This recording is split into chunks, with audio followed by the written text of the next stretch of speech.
1, 2. Cannon's audio test.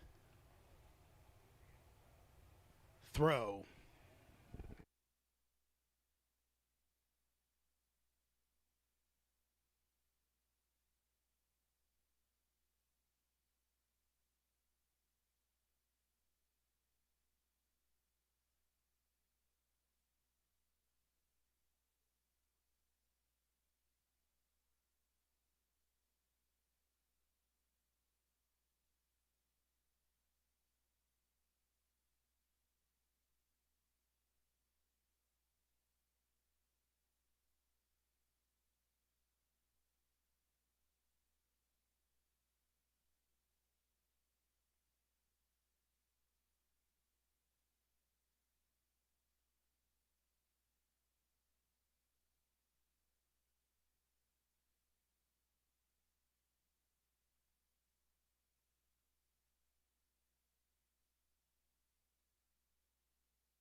It's baseball time in the Loudoun Valley. The Purcellville Cannons fighting for their postseason lives as they welcome in the Strasburg Express in Game 2 of their playoff series. Howdy, baseball fans. Jeremy Huber here with Lincoln Burkholder, Tristan Kunik in the bullpen. Lincoln, good news, bad news of last night. The bad news is they got swamped by a good Strasburg team. Maybe the good news, though, the pitching's still intact at the Cannons and give this one a good fight tonight. Yeah, I mean, Indian on the mound starting for the Cannons, but last night obviously didn't go quite as planned, 13-1 loss on the road, but that's in the rear view now. All you can do is take care of business tonight and force a Game 3 tomorrow where it's win or go home for both sides. So Cannons, obviously, I said biggest game of the season about a week ago. It doesn't get any bigger than this. It's win or go home time, and it's time for Indian and the bullpen behind him to show up and show out. And this is the fifth meeting in the postseason for the Cannons and the Express since Purcellville moved to Loudoun County. Currently, they're 2-2. Some really classic series in there. The teams went the full three in 2022 and 2024. Of course, last year, Strasburg won in the one-game format. Back in 2016, they got the sweep coming here to Purcellville and Fireman's Field to take it 2-0. So we will see what happens in tonight's contest. Again, remember, if you're not familiar with the change in format this year, Newmarket had to basically forfeit the end of their season because they didn't have enough players. So right now, Winchester is sitting there as the top seed, waiting the winner of this game. Now, talking to head coach Phil Betterly for Strasburg before the game, I said, hey, is there any pressure on you guys to end this one early? He said, no, we feel good about whatever. And really, it's almost like the Major League playoffs, Lincoln, where is it rest or rust that's better off? I was going to say, we've seen a lot of conversation about it recently, both football, baseball. It doesn't really matter the sport. The first round bye, we've seen talk, does it actually help you or do, especially after a long season? These guys are away from home, long summer. Does it kind of slow you down as you head towards a must-win series, obviously, in the playoffs? So Winchester looking to stay hot, but they'll be awaiting the winner of this game or tomorrow night's game, Strasburg or Purcellville, and they'll have to be ready either way. These teams will be freshly played and ready to go. We turn it over to our PA announcer for our national anthem. Descendants of a man or woman who gave services, in support of the revolution. These services could be by military, donations of goods or money, or service in a civil capacity for the new federal or state governments. Following the national anthem, a Sons of American Revolution team will fire replica flintlock black powder rifles and muskets in honor of the men and women who gave the ultimate sacrifice for our nation. Now, folks, please rise to the table and remove your hats as we honor the United States of America with performance of our national anthem by Alessandro Amos. Alex is from Round Hill and going into her junior year at Christopher Newport University. She's head of marketing for a sorority, Alpha Phi, and this is her fourth season singing the anthem for us. And we are absolutely thrilled to welcome her back for the first time this year. Take it away, Alex. Oh, say, can you see by the dawn's early light what so proudly we hail at the twilight's last gleaming, whose broad stripes and bright stars through the perilous fight o'er the ramparts we watch were so gallantly streaming, and the rockets' red glare, the bombs bursting in air, gave proof through the night that our flag was still there. Oh, say does that star-spangled banner yet wave o'er the land of the free and the home of the brave? Alex Amos with another great national anthem. We pause. First pitch and starting lineups right after this. The Purcellville Cannons are back for another great season of baseball here in Loudoun County. Cannons baseball is brought to you in part by IBEW Local Number 26, International Brotherhood of Electrical Workers, Bank of Clark, the Purcellville Pub, Catoctin Creek Distilling Company, Lava Technology Services, Valley Drilling, Valley Energy, Skinner Law Firm, Auto Stop Elite, Athenian Company Luxury Hair Lounge, Backflow Technology, Virginia Citizens Armory, DCF Contracting, Caseco, Merit Restorations, Unlimited Plumbing and Piping LLC, Loudoun Valley Floors. Thanks for supporting another season of Cannons baseball.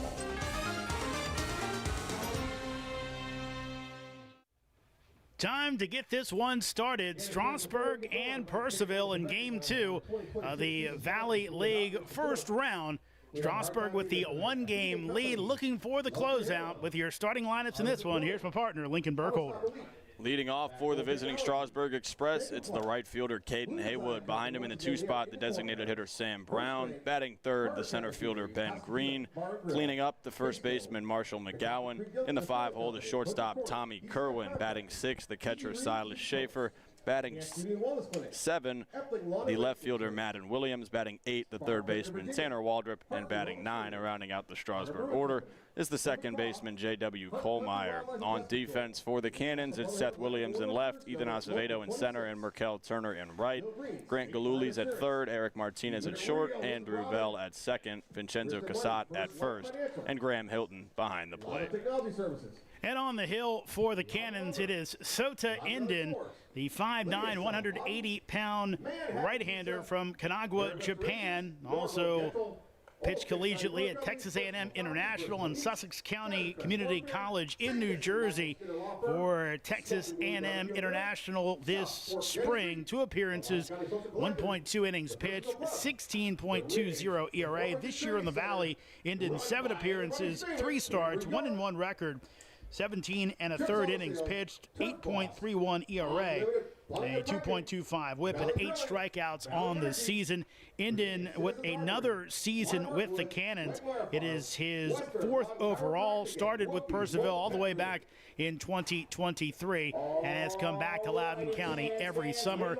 And he's pitched some big games before Lincoln. Inden was the starter in Game 1 of their championship series against Charlottesville back in 2024. As you said, tough to get more important than tonight, where they really need at least a good 3 to 4 innings out of him to have a good shot to knock off Strasburg and extend this to a 3rd game. Yeah, I mean, no better spot for a guy who's been a Cannon for, as you mentioned, 4 years now, including this season. He's got a chance tonight to give this team some life, give it at least one more game, and give his guys a chance to come back and win this series. But it all starts here in the first couple innings. He's got to limit the hard contact, get some outs, and try and keep this explosive Strasburg offense off the board as long as possible. So time to get this one going as we get Brady and the crew off the field. Got a chance to throw the first pitch. Home plate umpire Jim Clayton looking like he might have a quick trigger as he was kind of waiting for him to get off the field. Here's Caden Haywood, the leadoff man for the Express, as Inden delivers. That'll be rocketed out, but caught on the line by Bell at second base for out number 1. Yeah, I mean, getting aggressive early. Haywood just lines it to second. It's going to be the key for Inden tonight. He has been a big strikeout guy this season, or traditionally in his career with the Cannons.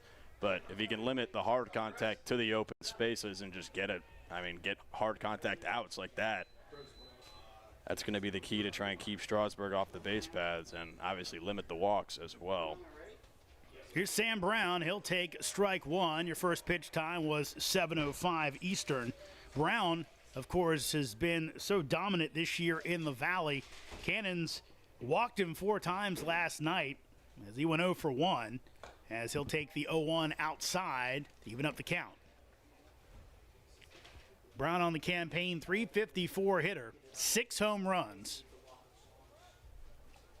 27 RBI. Also has taken 30 walks, as Brown will take for ball 2.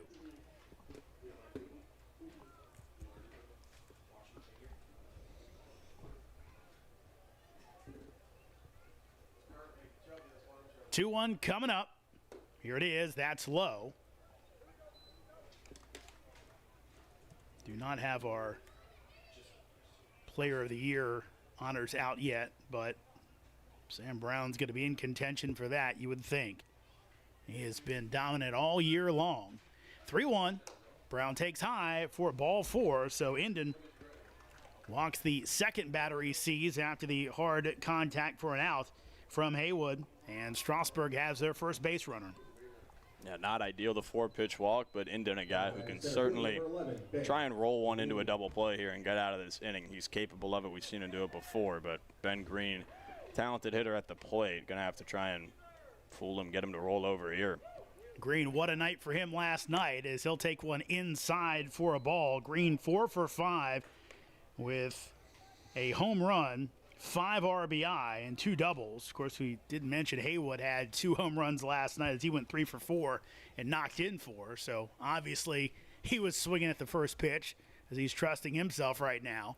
Here comes the 1-0. That'll be hit to shortstop. Martinez on the backhand goes to second, and he gets the out as Bell was able to catch a piece of the bag as he dove towards center field to corral the throw.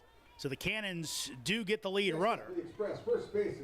Yeah, that looked like almost, he actually missed it at first, dove right over it, trying to corral that throw, but kind of kicked his foot out at the last second, caught a bit of the base, and it's a big out and a big play from Bell to get the out. Jim Clayton behind the plate. Brian McGugan is at first. Matt Heidel made that call. He is at third tonight. Breaking ball is in for strike 1. Marshall McGowan at the dish, the first baseman. He's been part of this murderer's row for Strasburg this season. Kind of traded Player of the Week honors. McGowan 291 on the year. 0-1 pitch. That is driven out to left field, but Williams underneath of it makes the catch for out number 3. So Indon, despite the hard hit ball, gets some help from the defense and gets out of the frame as he strands one. We head to the bottom of the first. Express nothing. Cannons coming to the plate. The Purcellville Cannons are back for another great season of baseball here in Loudoun County. Cannons baseball is brought to you in part by IBEW Local Number 26, International Brotherhood of Electrical Workers, Bank of Clark, the Purcellville Pub, Catoctin Creek Distilling Company, Lava Technology Services, Valley Drilling, Valley Energy, Skinner Law Firm, Auto Stop Elite, Athenian Company Luxury Hair Lounge, Backflow Technology, Virginia Citizens Armory, DCF Contracting, Caseco, Merit Restorations, Unlimited Plumbing and Piping LLC, Loudoun Valley Floors. Thanks for supporting another season of Cannons baseball. No score as we head to the bottom of the first with your Cannons batting order and Strasburg defensive alignment. Here is Lincoln. Thank you, Jeremy. Yep, leading off for the Cannons. He's been there all year. He's there again in the big game tonight. Ethan Acevedo batting second. Merkel Turner in the 3 spot. It's Vincenzo Casat cleaning up the shortstop Eric Martinez. In the 5 hole, Seth Williams. Gavin Brayland is your designated hitter tonight, batting 6th.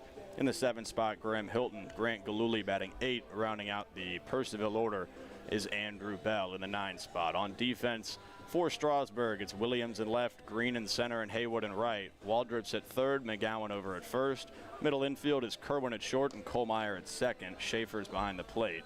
And then Luke Parson is on the mound.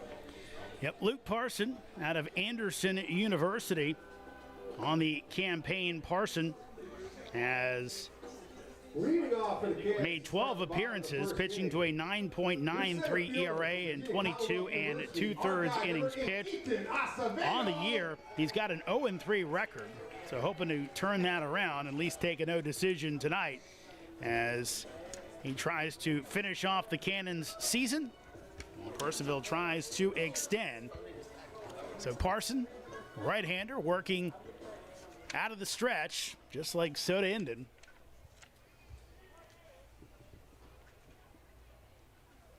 And the righty comes set and delivers, as that'll be in for a strike to Ethan Acevedo. Acevedo on the year, hitting .244 with 2 homers. Was 1 for 3 last night.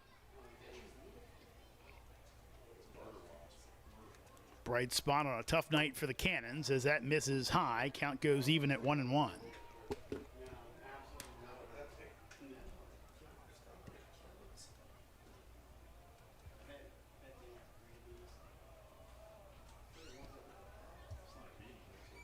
Here's your 1-1. That'll miss way high. Count goes 2-1.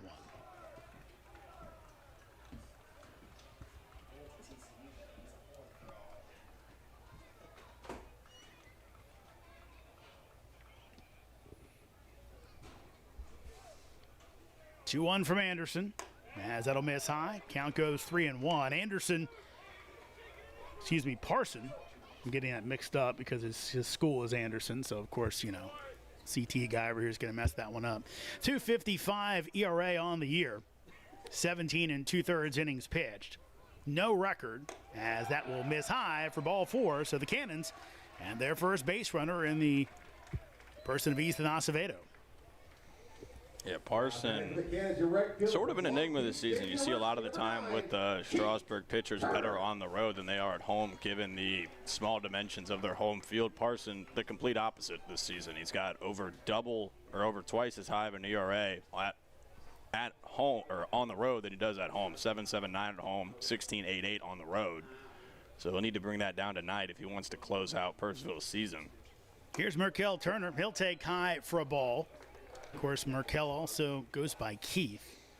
Went down to the game they played against Woodstock that clinched the playoff spot.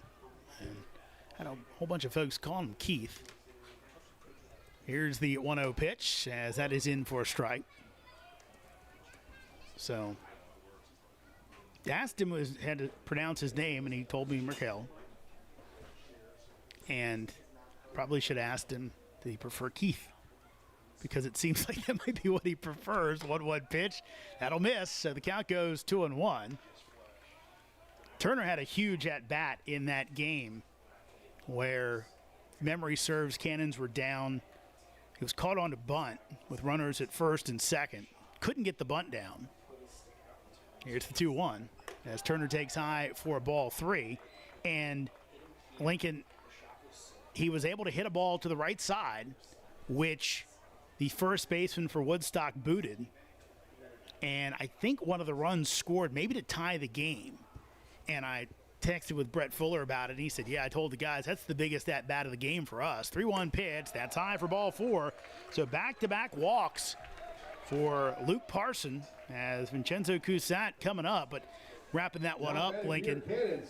He just said, look, it was a team at bat. Hey, you didn't get the bunt down. Okay, don't panic. Don't just try and swing from your heels. Let's go ahead, have a good, productive out. And it just turned into a productive error that really helped to spur a big inning that put the Cannons ahead to stay. Yeah, I mean, you see that all the time at every level of baseball, right? You go out to bunt, doesn't quite go your way, you pull it back, strike 1, miss on the second one or fouled off. You can't really bunt with 2 strikes. I mean, you could. It's a real risk. Obviously, if it goes foul, you're out. So it's a tough spot to be in. You're normally 0-2 if you failed to bunt. You typically aren't taking many balls if you're going to bunt. So be able to battle back and find the ball, and I mean, error or not, it's a swing and it's in play. So did its job, and Turner's been big all year, and it's a big start for the Cannons here with 2 straight walks. Parson going to have to settle in here if he wants to keep this first inning scoreless intact. And he's not an easy guy to do it against. Yeah, the quick meeting at the mound. Pitching coach Kyle Demme as Vincenzo Cusat coming to the plate, arguably the Cannons' best hitter this season, as that'll be in for a strike. And probably part of that discussion had to be, look, you got to find the plate, but don't put one over the middle, as he might make this a 3-0 game with one swing of the bat. 0-1 count. Runners at first and second, nobody out. Cusat will foul this one back, and he's quickly down 0-2. Yeah, first pitch kind of over the heart of the plate. I would imagine Cassatt likely taking the whole way with 2 straight walks to open the inning, but you leave one over the heart of the plate like that too many times to a guy like Cassatt, he can tear the cover off the ball. But he's down 0-2 right now. Here's the pitch as Cassatt will foul this one away, out of play, back behind our booth. It was interesting. It made me feel going down to Woodstock. We say our setup's a little bit crazy. They're the ones that have the press box basically behind first base. They have a football field setup as well as they play at Central High School. Dual setup. Very strange dimensions there. 0-2 pitch. Cassatt takes inside. Count goes 1-2, where it is, I think it's pretty normal down the lines, but then in center, it's only about 340. It's deep in left center, if memory serves. Pretty short out in right center as well, as Cassatt will foul that one away as he fights it off and stays alive. It's a, I've been saying for 10 years, oh yeah, look how crazy our dimensions are. Well, maybe it's worse down there. I mean, plenty of funky dimensions in the Valley. We talk all the time about Strasburg's field too, short all around. Mm-hmm. But playing in high schools, obviously Cannons here at Fireman's Field, gonna get different look each time you get out there. Here comes the 1-2. Cassatt again fouls it off, so making life tough for Parson, who walks the first 2 and now can't find the put-away pitch for Cassatt. Yeah, Parson been relying heavily on the fastball here in this at-bat, just trying to find the zone. We'll see if he goes away from it here, but Cassatt's been able to foul it off plenty of times so far. Again, the 1-2. Breaking ball misses outside, and we're going to have a balk. Wow. So a balk called. For a second, I thought it might be a pitch clock violation, but instead it is a balk. Might be the first one I've seen all year. I think we had one earlier. Maybe you were out of town. Oh, 1-2, sorry, yeah. So a 1-2 count. Remember, count stays. It's a no pitch, but 2 runners on and makes things a lot easier for Cassatt. Productive out will score a run. Doesn't have to worry about the double play ball as he'll take high. Count goes 2-2. On deck is Eric Martinez. And right now, a big chance for the Cannons to jump out in front here in the first as they try to force a deciding 3rd game tomorrow night in Strasburg. 2-2. Cassatt again fouls it away. It's just been a clinic in getting your bat through the zone for Cassatt so far in this at-bat. I mean, I want to say that's his 6th or 7th foul ball here, so 2-2. Even in the count, trying to find his pitch. 2-2, and that'll miss inside, and the count will go full at 3-2.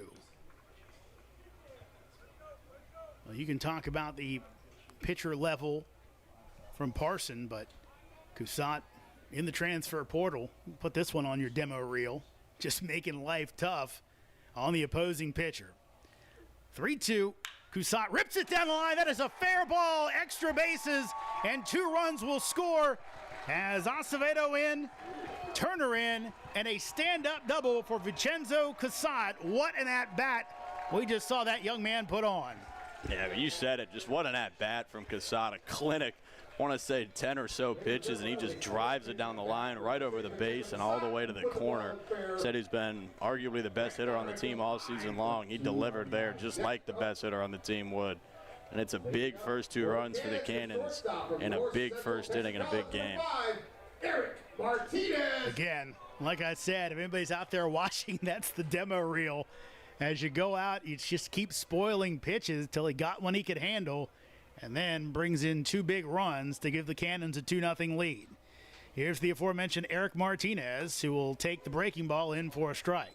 Yeah, it was 10 pitches to Cassatt. He fouled off 5. What a jolt from the hometown boy from just up the road in Round Hill. Here's the 0-1 as that'll be hit to right field. Going back is Haywood, and he will watch this one get out of here. Haywood thought he had a shot at it the entire way, but he just ran out of room as Eric Martinez took advantage of the short porch in right. He doubles the lead. Cannons lead the Express 4-0 here in the bottom of the first. I mean, you couldn't ask for a better start if you're Purcellville. That's 4 runs on the board, still nobody out. Martinez has been heating up lately. He's played extremely regularly since, obviously, Inouye and a couple other guys departed. He's moved over to short, and the bat has heated up. He's got several home runs now in the last 5 to 10 games, and that's a big one there. Just kind of one of those high balls out in Fireman's Field that just carries out to right, and before you know it, it's over the wall. Here's Seth Williams. Still nobody out for the Cannons as they lead it 4-0. Here's the pitch as Williams fouls it back. Seth headed to West Virginia in the fall. Yeah, it's kind of crazy if memory serves. That 2024 series, where you were obviously down in Strasburg for that with them, that the road team won all the games. And I think it was an 8-0 score where Strasburg got the win, as that is in the dirt, evens up the count at 1-1. And the crazy thing was, as the Cannons fans, you kind of said, okay, we got a good chance for us to go ahead and make the championship series for the first time in Purcellville, and just the flatness of losing 8-0 as the 1-1's up the middle, and that is going to be gloved by Kohlmeyer, but does not have a play against the speedy Williams, and the 5th straight Cannon to reach base to start this game. And Seth Williams on with the infield single. It's a heck of a diving stop from Kohlmeyer over at second to keep that thing from getting too far out into the outfield, but you're never going to have a shot at Seth Williams on a ball like that gets just up the middle and into shallow center. So see if he takes off here. He's a threat to steal.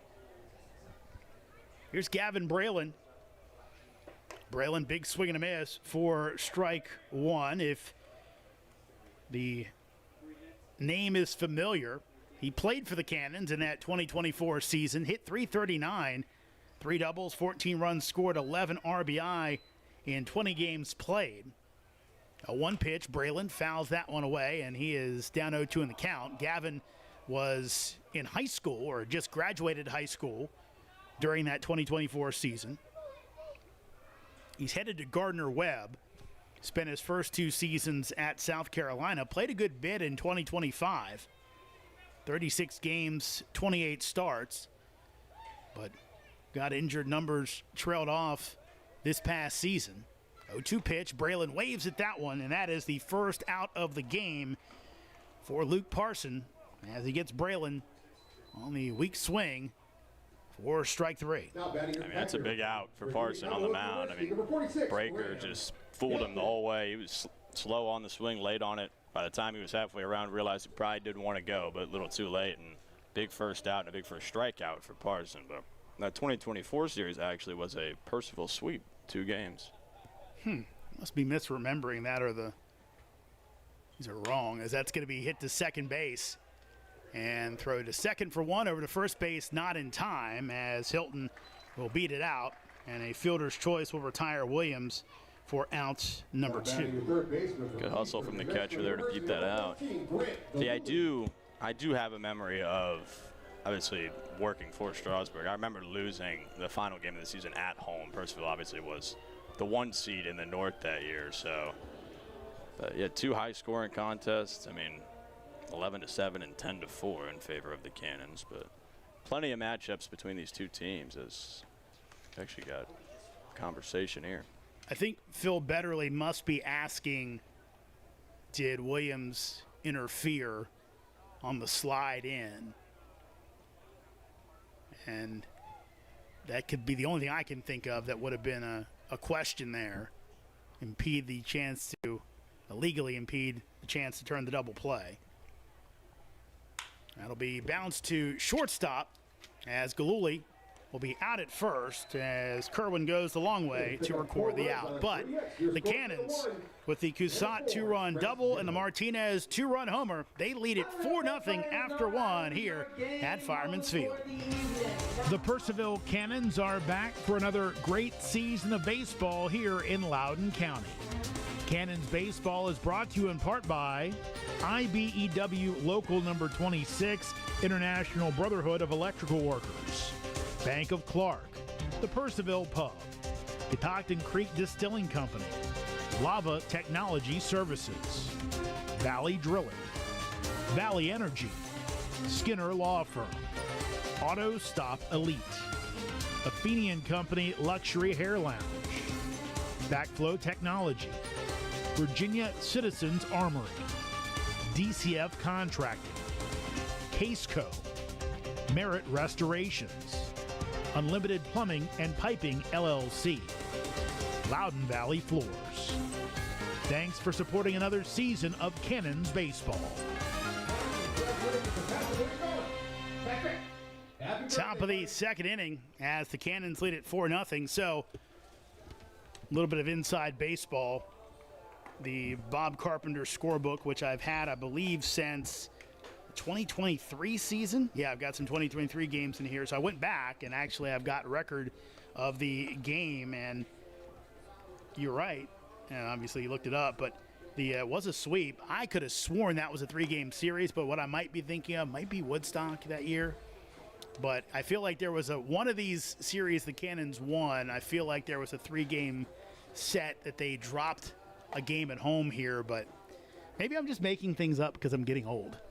I'm pretty sure that Woodstock series did go 3 in the, I want to say, division championship. Mm-hmm. But if my memory serves me right, Purcellville would have been at home for 2 of those games, so it might have been. Last year was obviously the 1-game playoff, so it wouldn't have been that. Yep, I've got in my book just 1 game against Strasburg, and of course I didn't really note it very well, but I know because of the ink, Lincoln, I got purple ink, so it's got to be Strasburg, you know.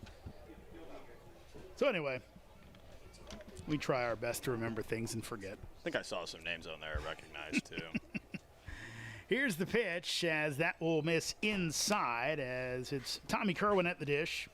Kerwin 1 for 4 last night in that 13-1 Strasburg win. As that will miss outside for ball 2. In theory, my Bob Carpenter scorebook should also have this 2025 Strasburg game.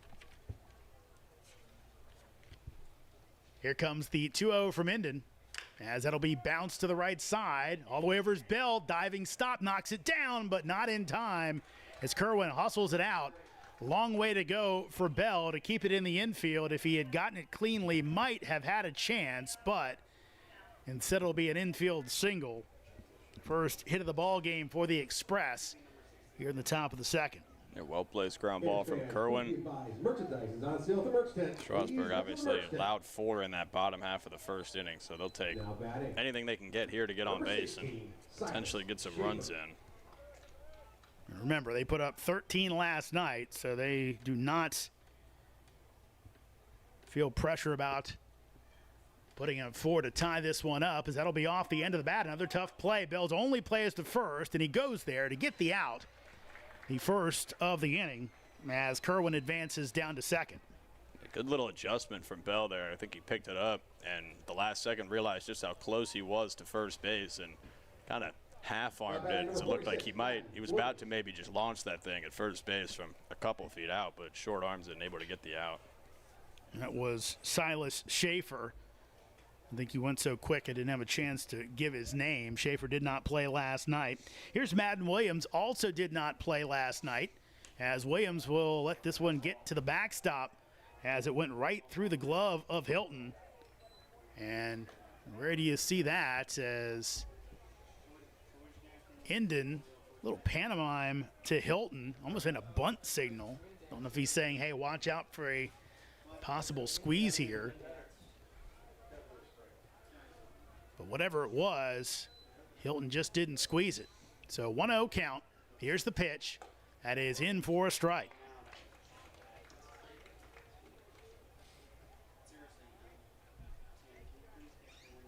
Williams on the campaign, hitting .221. Has a pair of homers, along with 9 RBI, as that is going to miss, and the count goes 2-1.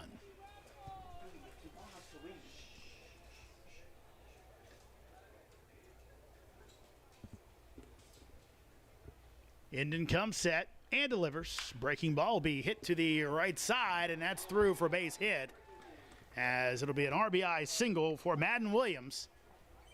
And Strasburg has cut into the Cannons lead. It's now Purcellville 4, Express 1. Yeah, I mean, not to the detriment of Inden. I mean, the 2 hits so far this inning, both ground balls on the infield, just happen to find the spots that Strasburg would want him to. Here's Tanner Waldrop, third baseman tonight, as that's in for a strike. Waldrop out of Auburn.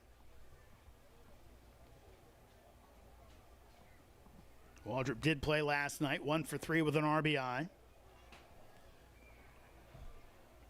A 1 pitch, that's fisted foul. We were talking earlier, you and I, about the 2021 season that saw Wyatt Langford down at Charlottesville. And, you know, SEC player didn't play all that much, and of course blows up. Here's the 0-2 pitch, misses outside. Sure, somebody hoping that Tanner Waldrop can find something after not playing all that much for the Tigers. So I think back to 2022. I'm not quite sure what he's up to now. I kind of might be blanking on the name, but I think it was Connor Chisholm, maybe out of Ole Miss, played for Strasburg. 1-2 pitch, barely misses, so that evens up the count at 2-2. And wound up batting about close to 400 that year, if I'm not mistaken, but and I am not. That's good. Remember a few things. That'll miss outside, and now the count goes to 3-2. And the Cannons' big lead. Strasburg looking to cut into it.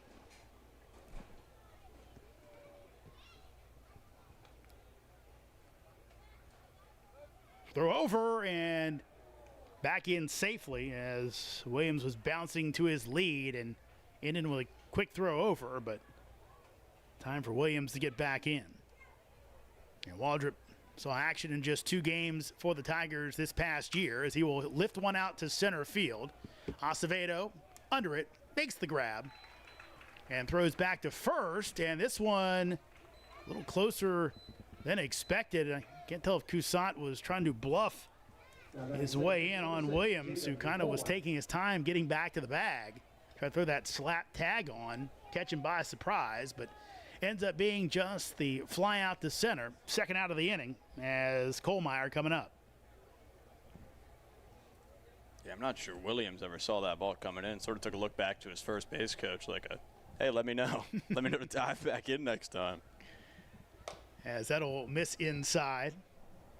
Yeah, you have to wonder, was that a make you learn your lesson? Knew he was going to get back, but see how close it was as he kind of took his time moseying back, and Coussant trying to slap the tag on.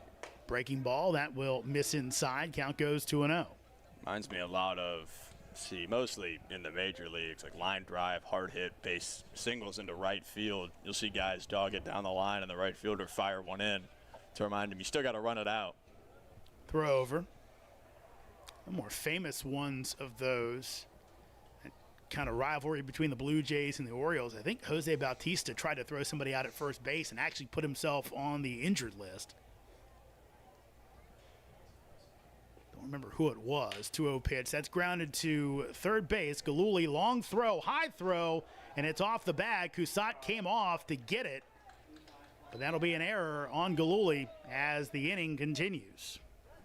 Yeah, unfortunate error there, but pretty big snag from Coussant to keep that from going towards the dugout. Might have been second and third. Might have been a run if it really got away. So Coussant forfeits the out by jumping off the bag, but did what he had to do to save base runners from advancing.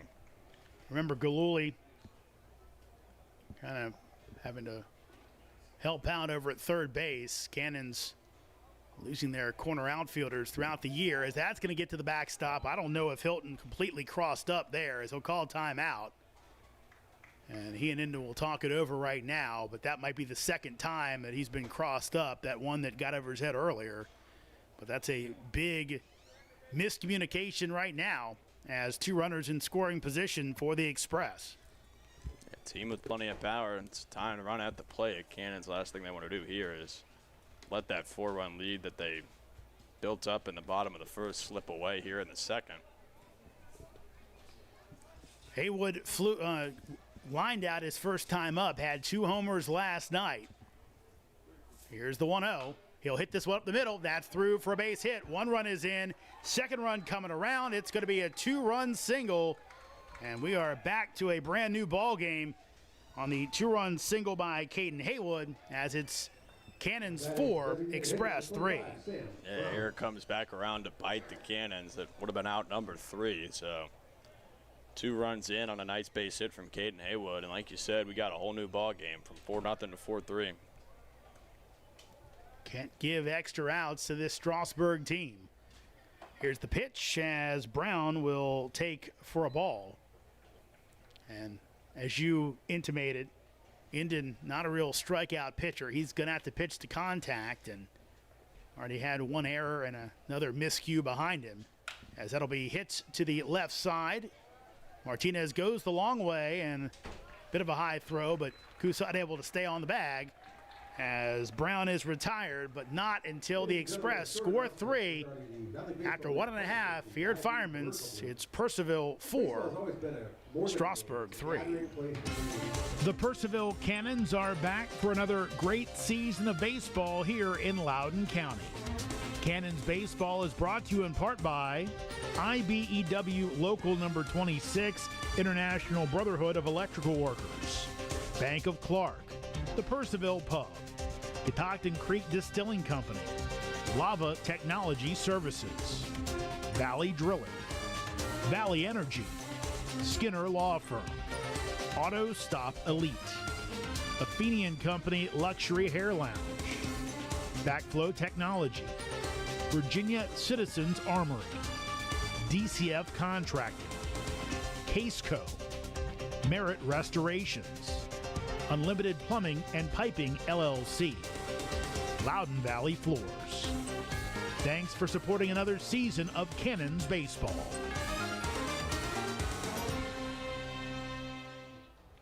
Welcome back to Fireman's Field.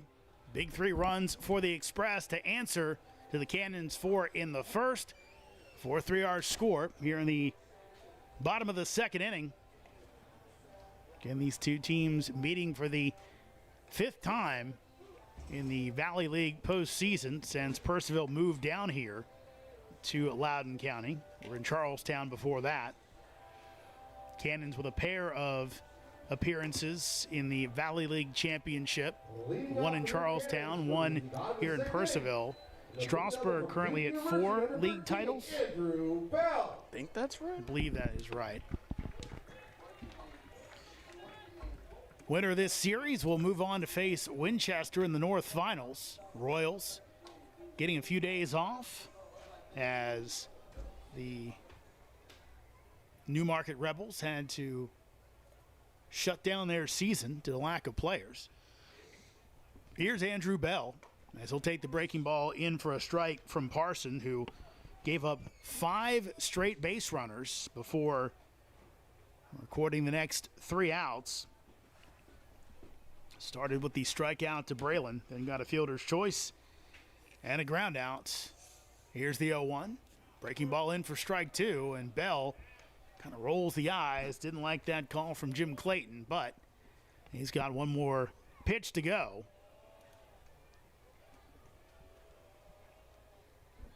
Parson holds that glove up high before he starts his move home as Bell fouls that one away.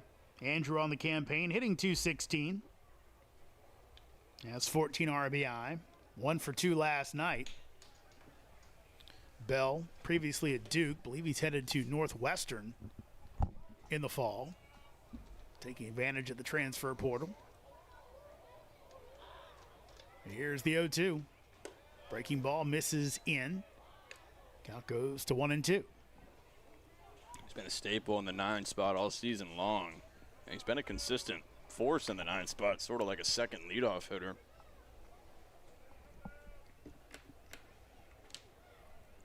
Parson looking for a better start to this inning. He delivers the 1-2. That'll be skied out to right field, but playable for Haywood, as he's near the fence, but plenty of room to make the catch for out number 1. Yeah, that one backed him up probably a little further than Haywood thought he was going to have to go, but Number 8, Ethan just shy of the Acevedo. warning track for out number 1.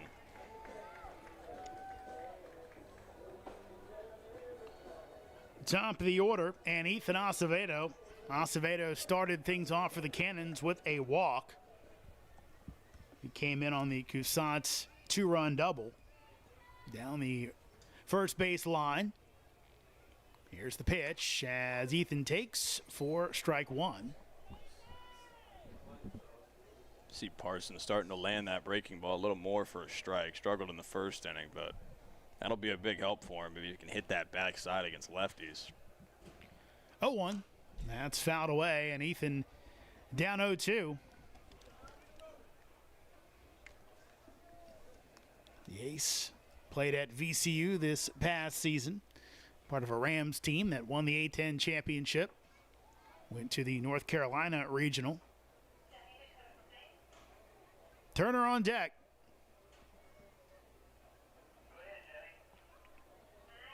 As Parson delivers and misses everything as he hits the backstop on the fly. That shook some folks up in the lower press box, which no longer is really a press box, but that's what it was originally called. You know, I did some games from down there back in the day. It's an interesting view to call a game from, I would imagine, being on ground level. Yeah, tough to read fly balls. Did some games for the long since gone Wage Radio in Leesburg. 1-2 pitch. That's fouled away. And actually, it was great as a young broadcaster because not only was the Greater Loudoun team in it, who were doing their games for Wage, there was a station out in Bakersfield, California, who had a team, I think, finished second or third in the tournament. Here's the 1-2, as that will miss outside. It was, I think it was 18-year-old Babe Ruth World Series. It was a good ball. And they called, and I got the call at the station, young broadcaster, said, hey, would you be willing to do our games for us? We'll take care of the charges and everything. 2-2. That misses high and inside, kind of go full. I said, sure, I'd love to, right? So I do these games, and about halfway through, our station manager comes to us and goes, yeah, next time that happens, you need to include us in this because you're using our equipment. 3-2 pitch. That'll miss high, so second straight walk for Acevedo. And a man on here in the second for the Cannons. What's the saying? Always better to ask for forgiveness than for permission. Now, I was just completely oblivious about it, but yeah, that was probably the way to go. And like the saying goes, they kind of said, well, we're not going to tell you no now, but if it comes up again, make sure you ask for some money for us. And I'm like, that's fine.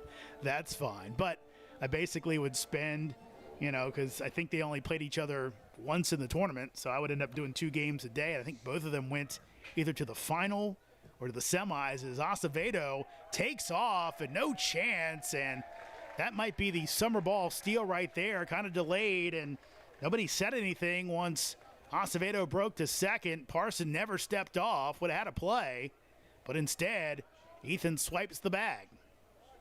Yeah, I mean, he took off the second that he came set. 1-0 misses outside, and call it the Summer League steal where you get guys playing first base that might not normally play there, so they're not attuned to yelling, hey, he's going, or at least loud enough that everybody can hear it. Because you would think if he had done that there, Parson steps off and Acevedo's dead to rights, but that'll miss high to Turner. Count goes 3-0, so Parson in danger of repeating what he did last inning where he walked Acevedo and Turner, which set up the trouble with Cousins and Martinez. Yeah, I mean, that's the last thing we want to do is bring up the guy who knocked a 2 RBI double in the first inning with two runners on once again, but he's got to find the zone here against Markel Turner. I also think on that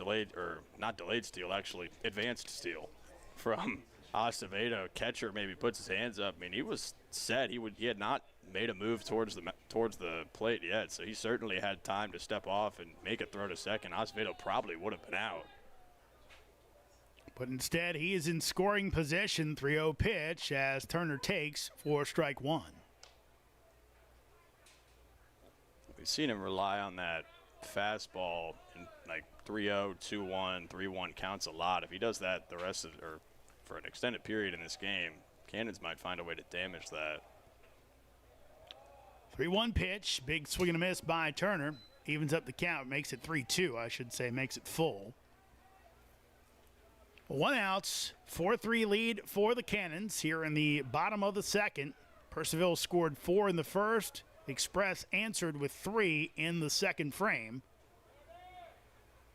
Here's the pitch, and that breaking ball will miss high. So, second straight at bat for Turner. And he walks after an Acevedo walk. Cannons again have 2 men on, this time with 1 out. As Vincenzo Cusat comes up, he knocked in the first 2 of the game with his RBI double down the right field line. Snuck it past McGowan over at first. And before that, he was a pest, fouling off 5 pitches from Parson as Parson misses outside, and the bluff snap throw by Schaefer to first sends Turner sprawling back in. Let's see what the leash is like for Parson here. Obviously, with a 1-0 series lead, Strasburg has the advantage of they don't have to throw their highest leverage arms out of the bullpen tonight. 1-0 pitch, that'll miss. Count goes 2-0. We were talking about this before the game. Chatted with Phil Betterly, the coach of the Express, and he could have been playing coy with me as the other team's broadcaster, but I asked him, I said, look, is there pressure on you guys to maybe end this one tonight because of the rest that Winchester has? He didn't really buy into that. Here's the 2-0. That'll be fouled away by Cusat. And so I kind of said, if I could rephrase it, do you feel comfortable with your pitching if you have to go 3 to beat the Cannons tonight? He said yes. So he is not worried about what arms he has to use, not playing it any differently, going to try and win this game, but not play it like a game 3 because it's not for him. 2-1 pitch, misses up, so count goes 3-1, while Brett Fuller go a little more toward that route, trying to force a game 3.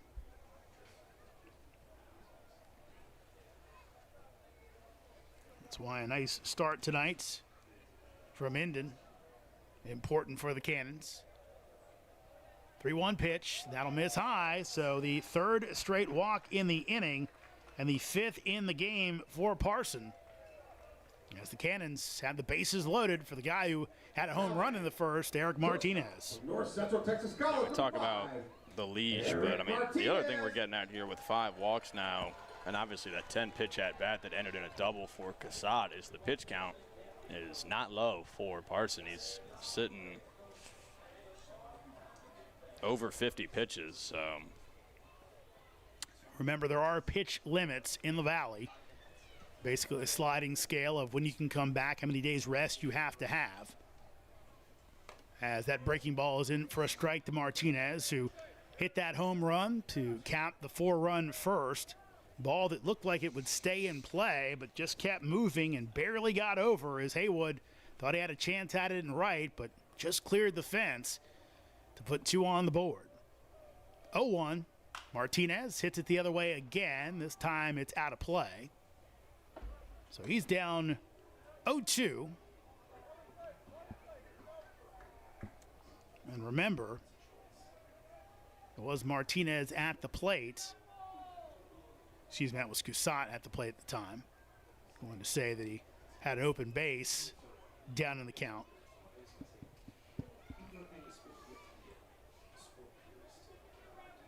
Here comes the 0-2. That'll be lofted out into center field. Could be trouble. It's going to fall in for a base hit. 1 run will score.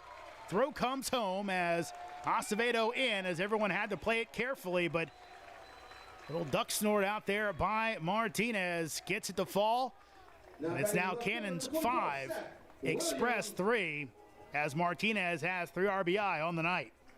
Yeah, I mean, he's batting clean up this evening and biggest game of the year, and he's delivered so far. 2 at-bats, 2 hits, 3 RBIs. He's got a run scored as well on that homer.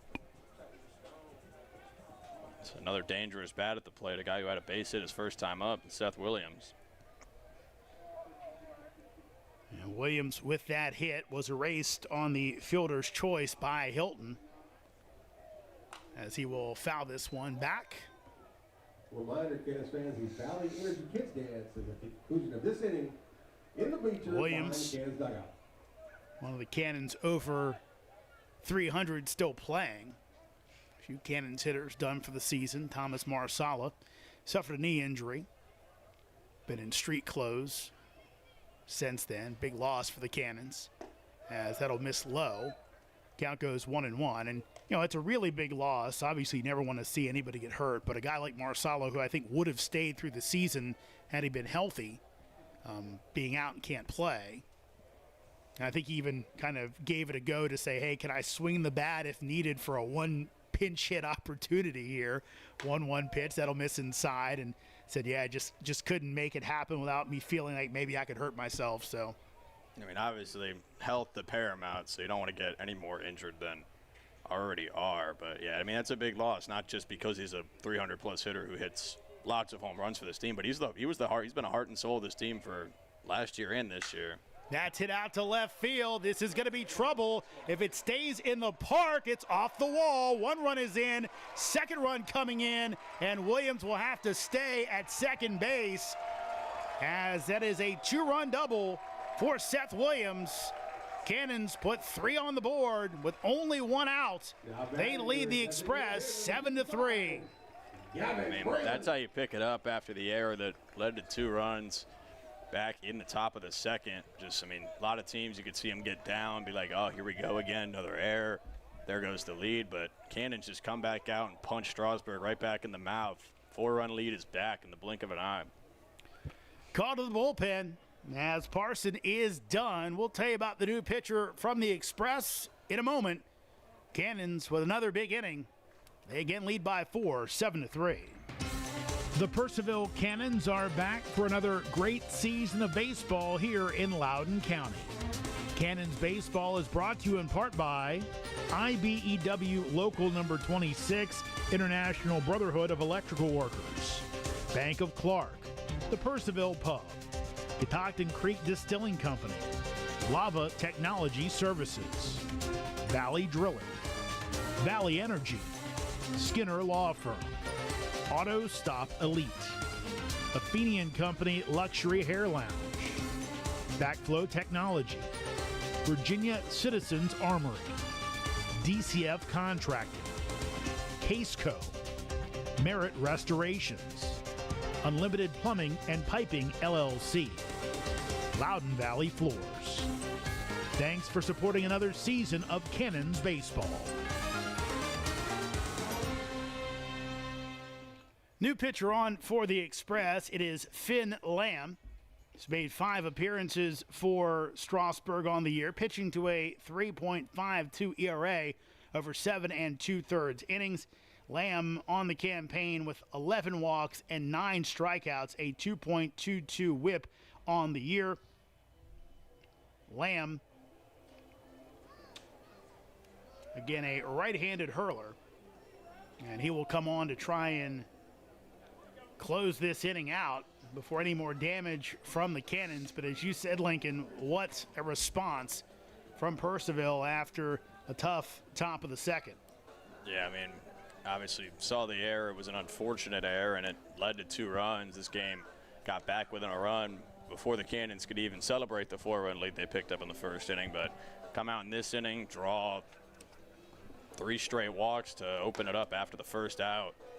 And then RBI base hit from Martinez, and 2 more come in on the double from Seth Williams. So opportunity to grow the lead even more here. Still just 1 out with Gavin Braylon coming to the plate.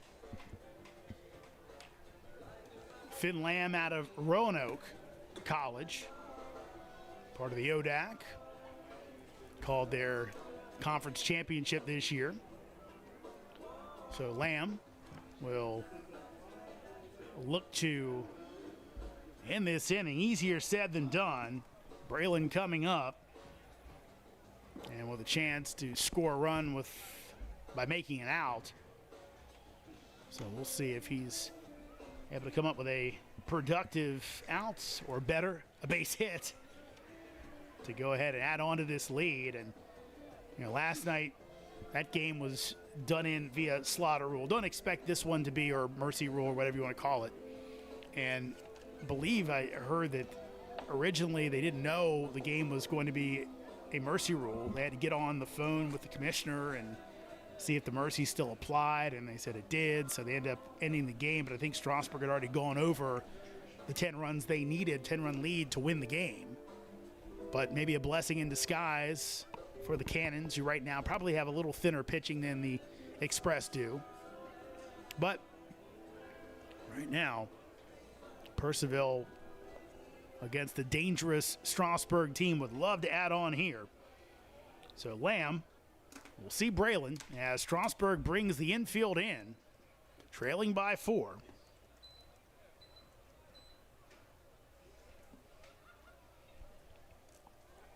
Lamb comes set and delivers as Braylon takes high for ball 1.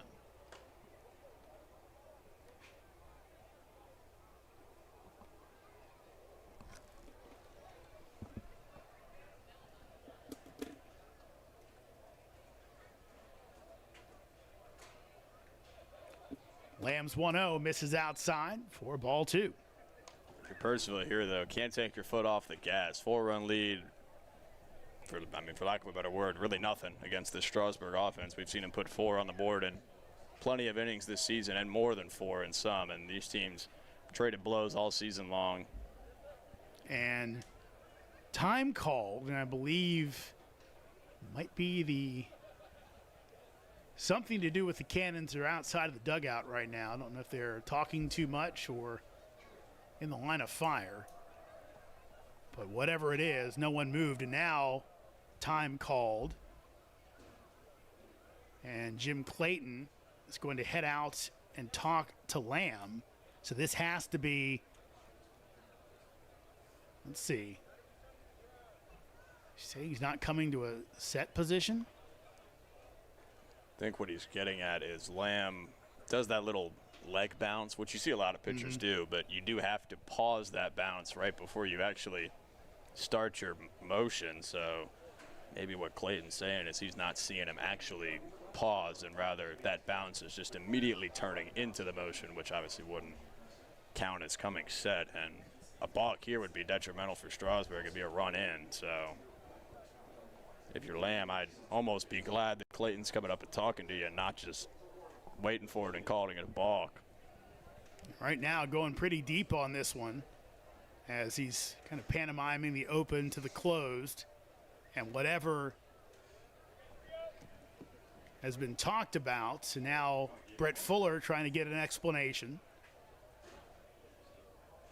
Jim Clayton's been around for a while, not only in the Valley but also college baseball. And now Brett Fuller says okay. 3-0 count.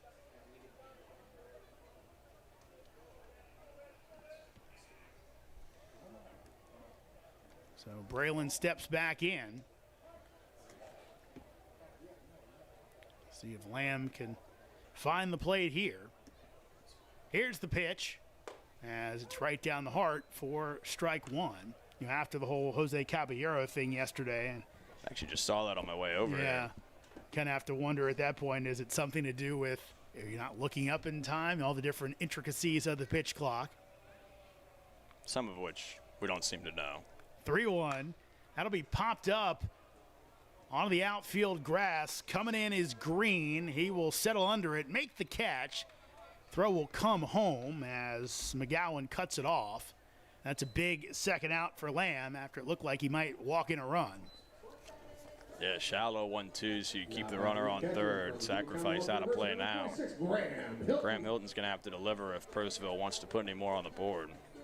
With Williams on second, anything into the outfield, it's likely going to score 2.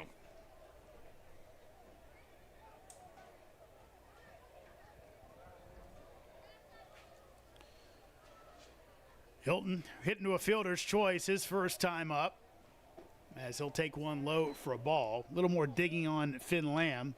Spent this past season with Atlantic County Community College. After a pair of years at Roanoke. Here's his 1-0. That'll be popped up. It should get Strasburg out of the inning, as Waldrop at third base will make the catch for outs number 3. So Lamb comes on and gets a pair of pop-ups to get the Express out of the inning, but Purcellville scores 3. They now lead it 7-3. I'll step aside as Tristan Kunik will step in. I will see you later on in the matchup.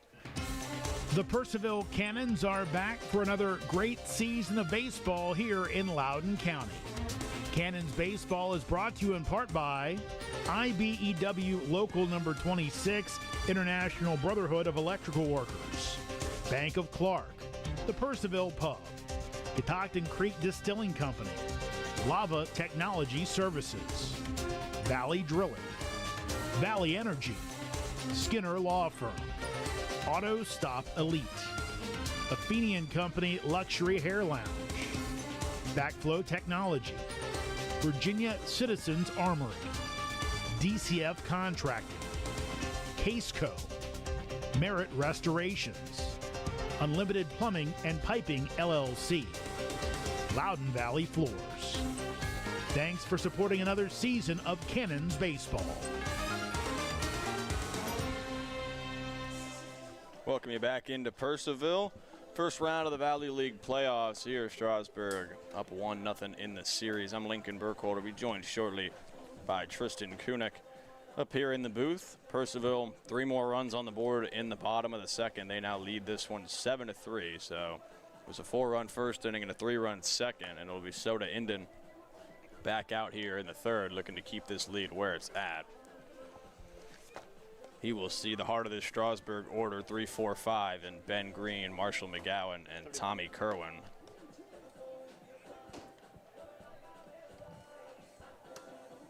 Green grounded into a fielder's choice his first time up. Between the 3 of them, just 1 hit on the night. It was Kerwin's base hit last inning.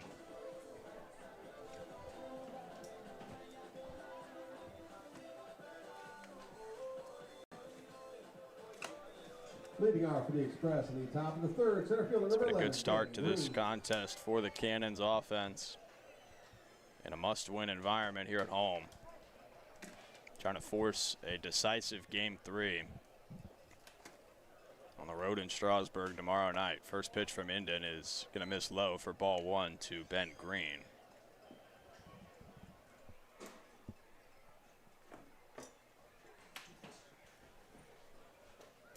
So a 1-0 count. Start the third inning here. That one will miss as well, and it's 2-0.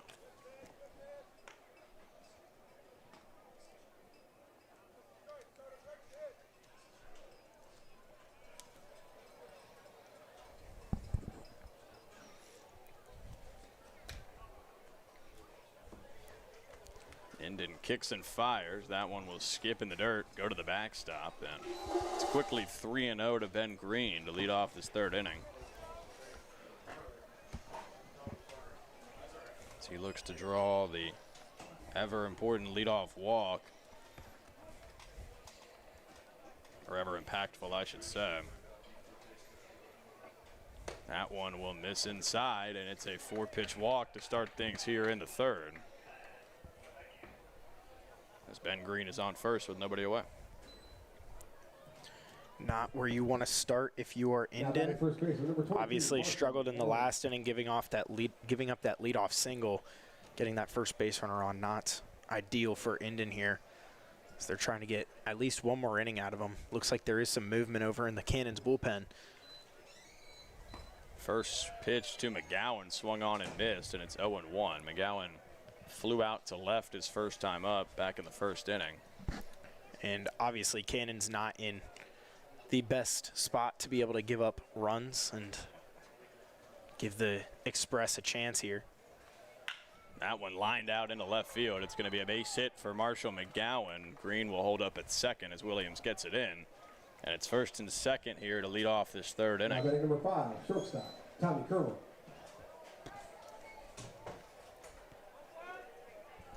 That'll bring Purcellville Cannons pitching coach Chris Glaze out of the dugout to talk to Soda Inden as he glances down towards the bullpen.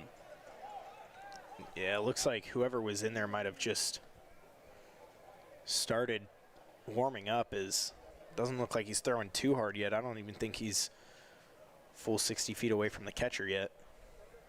a right-hander in the bullpen. There is another pitcher seemingly getting loose, albeit not actively warming up. I believe they said after Soda they were going to go towards try to get a rushing, see if they could get a couple extra innings out of rushing before having to go into those smaller count inning relievers.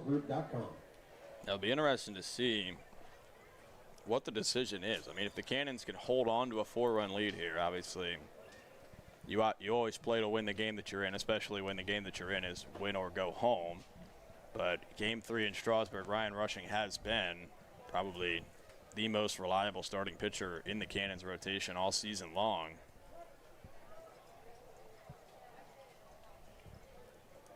So we'll see what the decision will be. Here's the first pitch from Indon. That one going to be laid down. That's a good bunt, and they'll have a chance to beat it. There won't be a throw. So a bunt single for Tommy Kerwin, and the bases are loaded with nobody out. Yeah, that was really only a one type of, there was only one chance for Galuli to even make a play on that, and that was if he barehanded it and made a perfect throw over to first. Beautiful bunt by Kerwin there, just right down the third base line. Used the grass to his favor, as we've talked about the thicker infield grass, just perfect for bunting. And Kerwin put on an absolute clinic there on how to lay down the perfect bunt. That'll bring in Silas Schaefer. First pitch to him is low and away for ball one, and it's 1-0. Yeah, Bent Green on third, Marshall McGowan on second, Tommy Kerwin on first. Nobody out here in the top of the third. It's Madden Williams on deck, who drove an RBI single his last time up. Silas Schaefer set in the box. The 1-0 is outside, and it's 2-0. It's an interesting spot here because obviously you don't want to groove one over the heart of the plate to dangerous hitter in Schaefer, but there is nowhere to put him. You do not want to walk in a run here. 2-0 count. Indon set on the bump. Here's the pitch, and it will miss low. Count runs 3-0.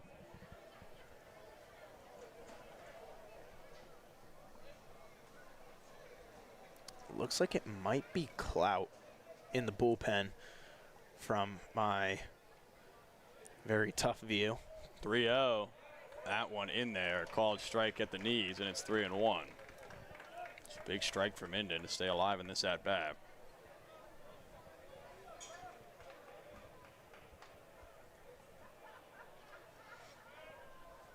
So the count's 3-1. Bases loaded, nobody out. Here's the pitch. Grounded foul. That one skipped off the ankle of Schaefer in the box, and it is 3-2 now as Indon works it full.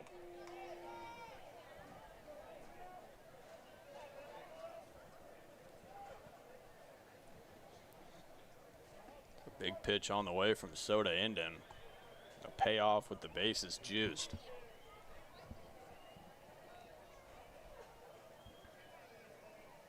Three-2 on the way. Breaker just misses, and it will be an RBI walk for Silas Schaefer. We'll see the Cannons make a change here. Here comes pitching coach Chris Glaze, and they will go to the bullpen. So new pitcher coming in for the Cannons. Bases loaded, still nobody out. One run in for Strasburg on the walk to Schaefer. It's 7-4 Purcellville. We'll tell you about the new arm when we come back. The Purcellville Cannons are back for another great season of baseball here in Loudoun County.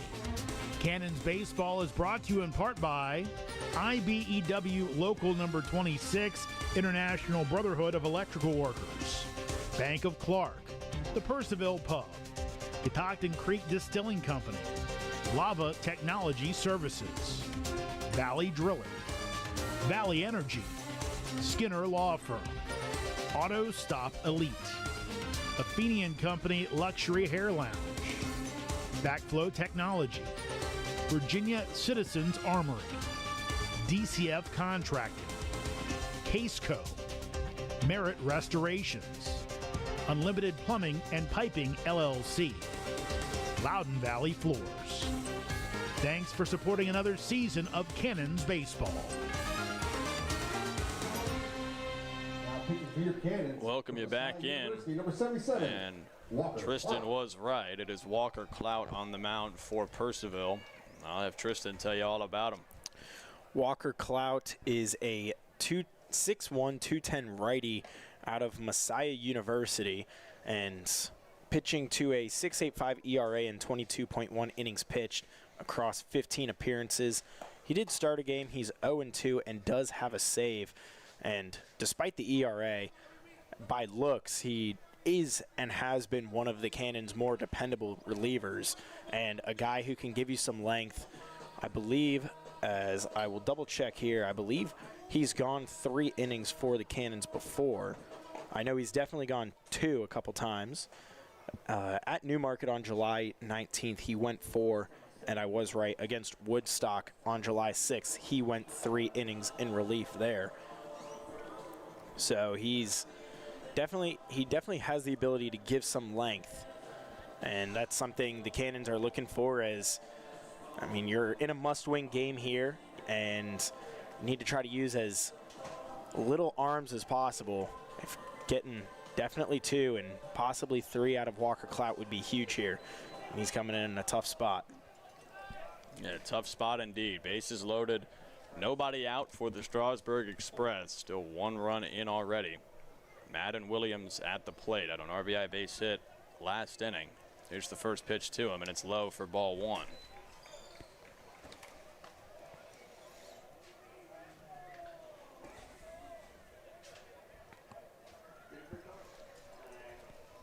Cloud has been the guy they've turned to in these spots. That one's in there on the outside edge to make the count even at 1-1.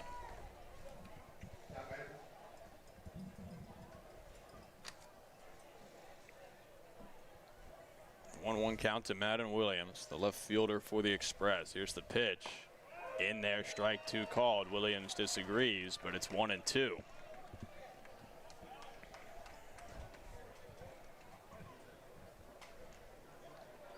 It's a pretty big pitch from Clout here. 1-2. Grounded to third. Throw to the plate. They've got one. Throw on to first. Double play! And Walker Clout comes into the game, and he puts 2 outs on the board as Madden Williams grounds into a 5-2-3 double play. Not the traditional one, but 2 outs nonetheless. And how about that from Walker Clout? That just all around high IQ baseball play from the Cannons. Galuli making the smart play, going home first. And then not the most picture-perfect throw from Hilton, but Cusack going over the runner to grab that out. That one lined out into right center, though, and it's going to get down. 1 run will score. Here comes the second, and Strasburg is back within 1 run as they put 3 now on the board in the top of the third. A 2 RBI base hit for the third baseman, Tanner Waldrop, and it's 7-6 Purcellville. J.W. Kohlmeyer.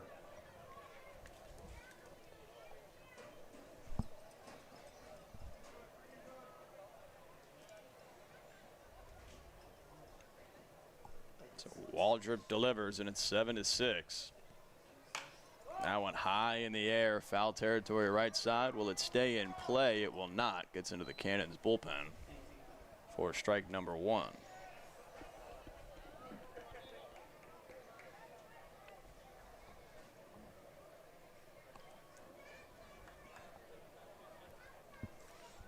Important to get past Kohlmeyer here with the top of the lineup on deck. 0-1 count. There's the pitch. That one in there for strike 2, and it's 0-2. Don't want to bring Haywood up with minimum 1 runner on, possibly 2, and a guy who's batting .346 coming into this game with 5 homers.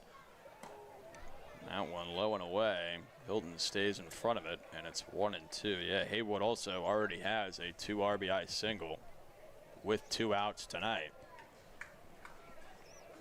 Just last inning.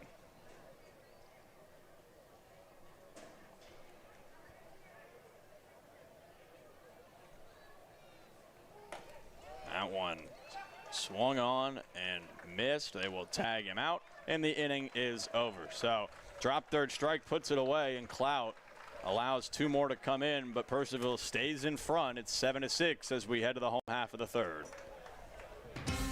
The Purcellville Cannons are back for another great season of baseball here in Loudoun County.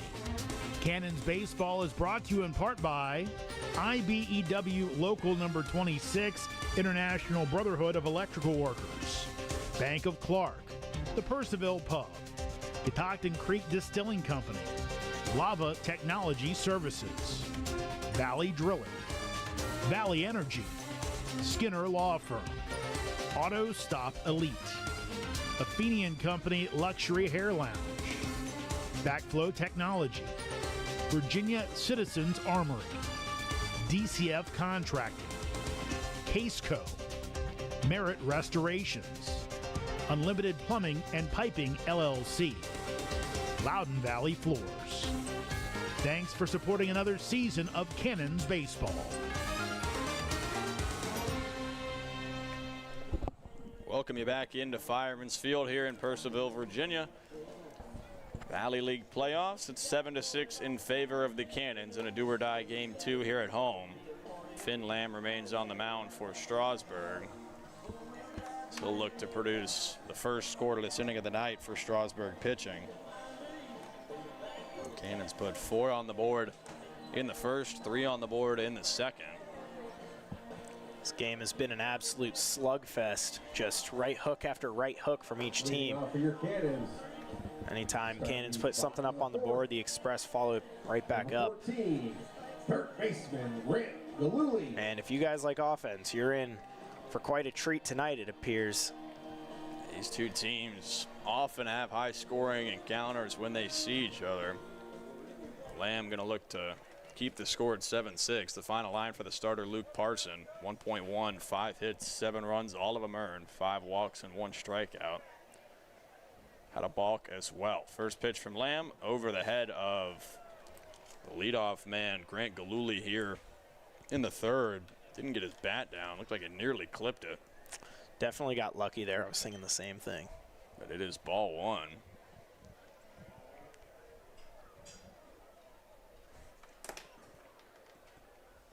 One-0 count. Lamb sets and fires, and that one is in there to even the count at 1-1. Galuli on the night, 0 for 1. He grounded out to short back in the first.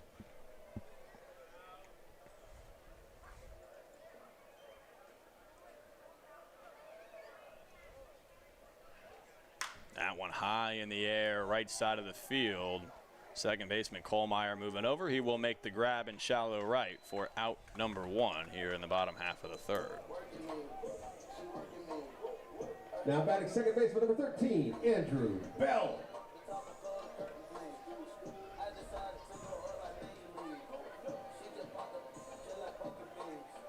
That'll bring in Andrew Bell. Flew out to right his first time up. He's backed up towards the warning track. We'll look to get in the hit column here in the third. One away for Finn Lamb. Here's the first pitch to Bell, and it is on the outside edge for strike 1.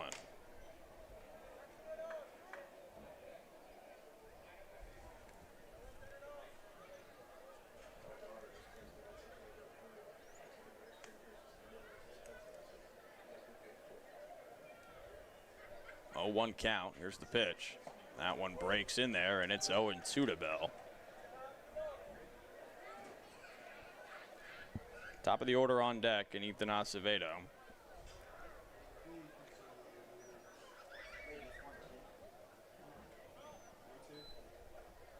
This Lamb has come in and got 3 quick outs on weak pop-ups.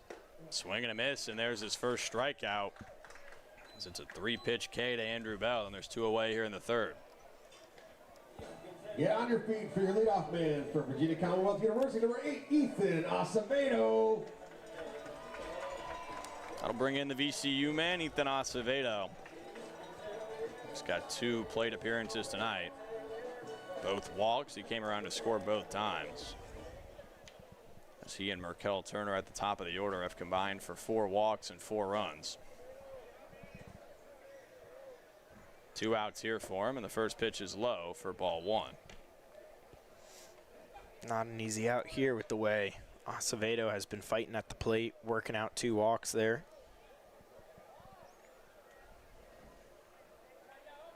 One 0 count. Here's the pitch from Lamb, and it nearly gets Acevedo, but just misses inside to make it 2-0.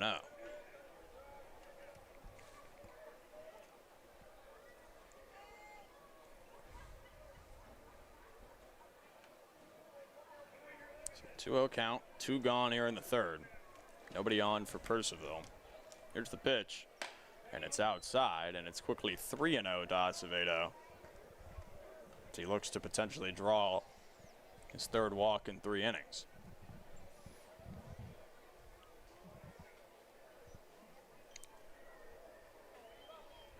So 3-0 pitch from Lamb. That one is in there for strike 1. Acevedo taking the whole way. 3-1 count now. It's Markel Turner on deck.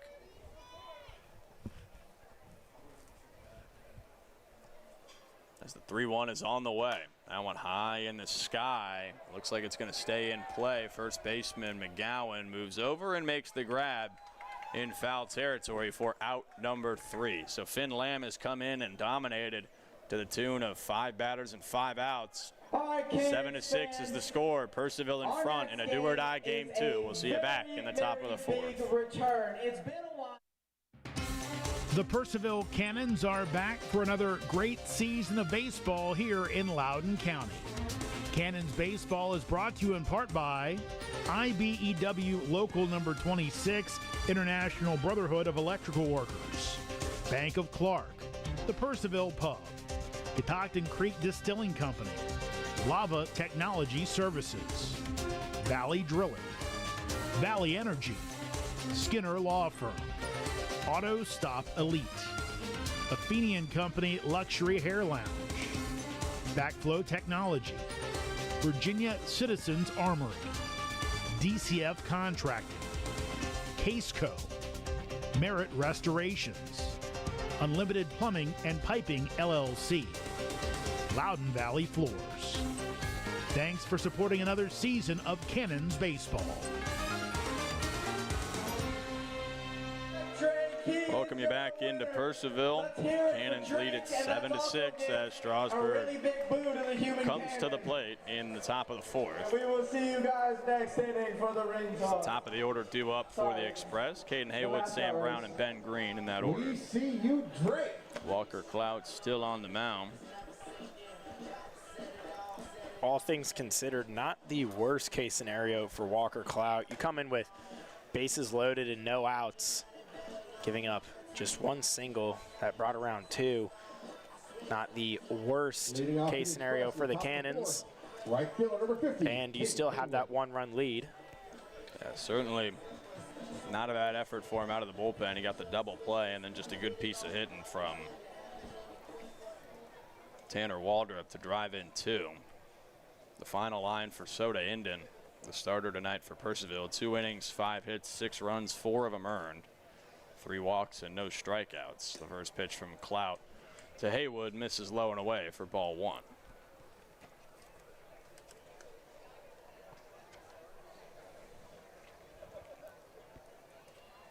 Here's the 1-0. That one will miss inside, and it's 2-0 to Haywood, who was 1 for 2 tonight with a base hit and 2 RBIs. Lined out sharply to second to lead off this game. Here's the 2-0. Swing and a miss, and it's 2-1. Heavy hack at that one. Tried to send that one 400.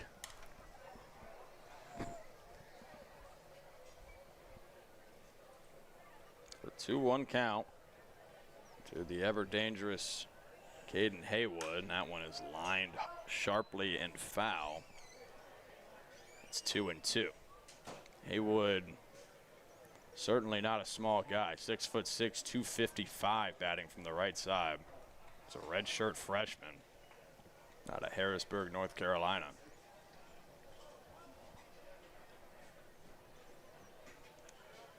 Two grounded sharply up the middle. Diving attempt from Andrew Bell, but it'll kick off his glove and into center field for a leadoff single from Caden Haywood. So 1 on and nobody out here to lead off this top of the 4th inning as Strasburg looks to draw even at 7 here in the 4th.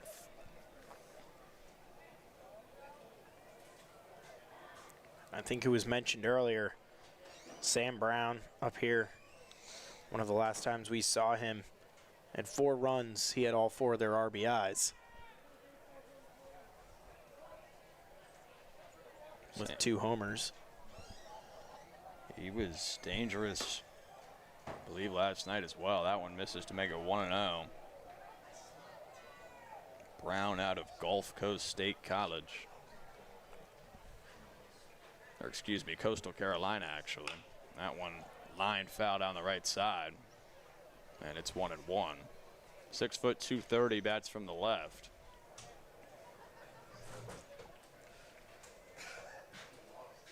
On the year, he's got a .354 average, 6 bombs, and 27 RBIs to go with 27 runs scored. It's plenty of production. That one misses outside, and it's 2-1 from Clout.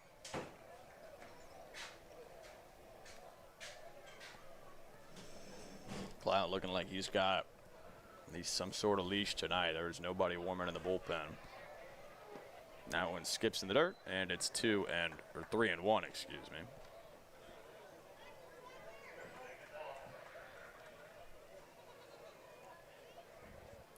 So a 3-1 count. Leadoff man on first. Here's the pitch, and it is in there for strike 2 on the outside edge. Count runs full to Sam Brown. Clout looking to pick up a big first out here in the top of the 4th. That one driven out into right. If it's fair, it's going to be trouble, and it is foul. So Clout catches a break on a good swing from Sam Brown, just a hair early, and we'll stay full here at 3-2. Yeah, it looked like that one could have been carrying a while too. Cannons get a break there, is just a couple feet shy of being down 1 instead of being up 1 here. So another payoff pitch on its way. Swing and a miss, strike 3, and Walker Clout sits down Sam Brown. And a strikeout swinging, and there's 1 away here in the 4th. Now better for the Express, center fielder number 11, Ben Green. Brings in Ben Green. 0 for 1 today. Grounded into a fielder's choice and walked his last time up. He would come around to score on the RBI walk from Silas Schaefer. That one grounded to short. This could be 2. Picked up, thrown on to second for 1. On to first, not in time. But the Cannons pick up the out on the lead runner. And a runner on first now with 2 outs in the top of the 4th. Ben Green, not an easy guy to double up, as you see his speed there getting down the line. He did the same thing earlier, although if I recall, his first fielder's choice was a little bit choppier and a little bit of a slower play. Not much of a play on him. That one in there for strike 1 to the cleanup man, Marshall McGowan. 1 for 2 with a base hit.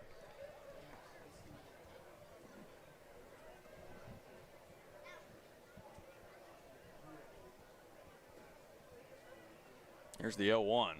That one lined out into right. If it's fair, it is not. I was getting to if it's fair, it's trouble, but another break for Clout as he's late, and it's strike 2 on the line drive foul ball. It's got their timing off a bit. Brown a little too early. McGowan a little too late there. So an 0-2 count. 2 gone. And Ben Green over on first. Clout comes set on the rubber. Here's the pitch. Outside, no chase, and it's 1-2. Clout trying to match the scoreless inning from Finn Lamb in the bottom of the 3rd and keep his team in front. McGowan trying to change this game in one swing. 0-2 fouled off, or 1-2 fouled off.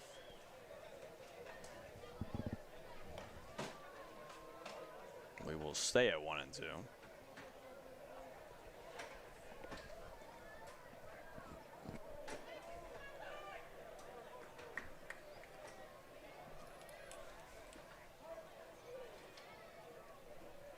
Clout comes set once again. Another 2-strike pitch on its way to McGowan. And that is up high to even the count at 2-2.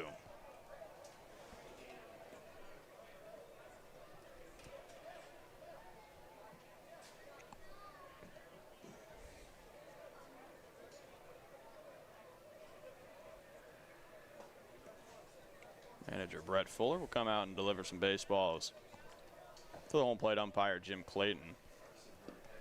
Once again, a reminder of your umpires tonight. Jim Clayton behind home plate, Brian McGugan over at first, and Matt Heidel, the third base ump, currently to the right of second. That one chopped foul on the right side, and it will remain 2-2 on another pitch fought off from Marshall McGowan. He is staying alive here.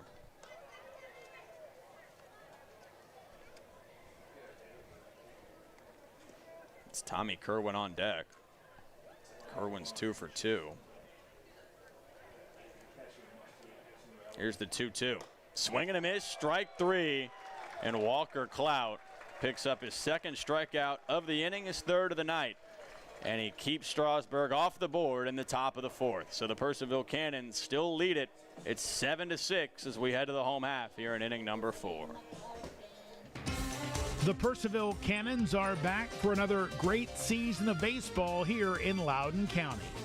Cannons baseball is brought to you in part by IBEW Local Number 26, International Brotherhood of Electrical Workers, Bank of Clark, the Purcellville Pub, Catoctin Creek Distilling Company, Lava Technology Services, Valley Drilling, Valley Energy, Skinner Law Firm, Auto Stop Elite, Athenian Company Luxury Hair Lounge, Backflow Technology, Virginia Citizens Armory, DCF Contracting, Caseco, Merit Restorations, Unlimited Plumbing and Piping LLC, Loudoun Valley Floors.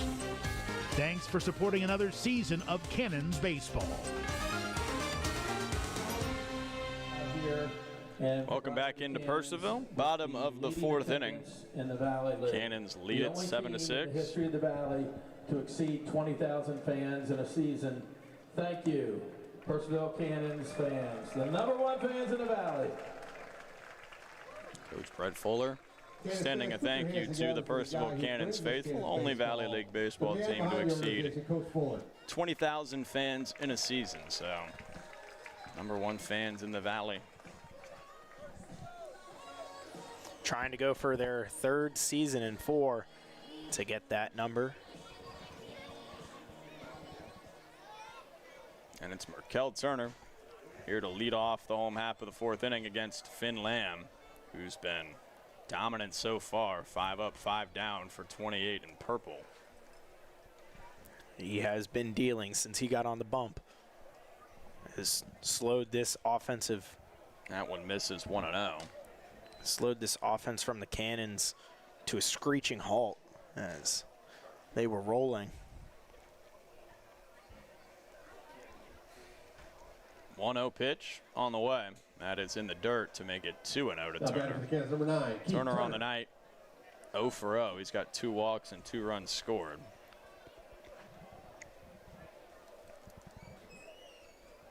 And now a 2-0 count. As Lamb comes set on the hill. That one misses low and in, and it's 3-0 to Markel Turner. Markel Turner and Ethan Acevedo single-handedly, and Vincenzo Casat really on that double as well. Those 3 have worked up quite the pitch count on these pitchers for the Express. 5 walks between the 3 of them. Casat, the 10-pitch double as well. That one inside, and it's a 4-pitch walk to Markel Turner. He's on base for the 3rd time tonight, all via the walk. Make that 6 walks between the 3 of them. That will bring in the aforementioned Vincenzo Casat. Number 6, Vincenzo Casat, who is 1 for 1 tonight. 2 RBI double back in the 1st. He walked in the 2nd. He's got 2 RBIs and 2 runs scored. So he's had a big impact on this game thus far. First pitch to him is on the outside edge for strike one. It's the first base runner that Finn Lamb has allowed since he entered this game back in the second.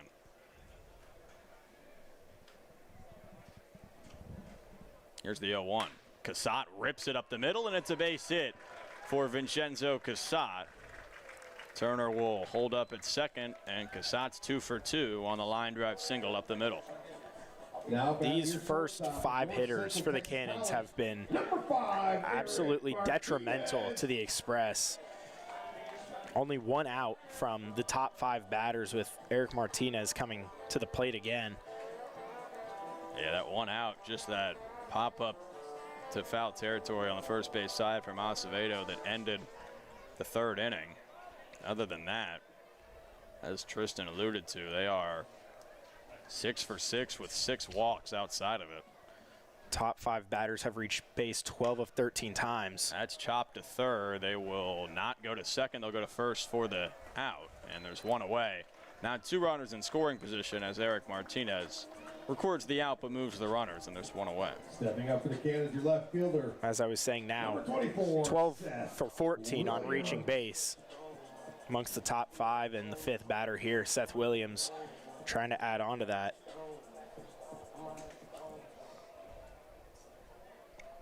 Seth Williams at the dish. 2 for 2 tonight, base hit and a double. 2 RBIs to his name. He'd love to tack on 1 or 2 more here. First pitch to him on the way. That one high in the sky out towards center field.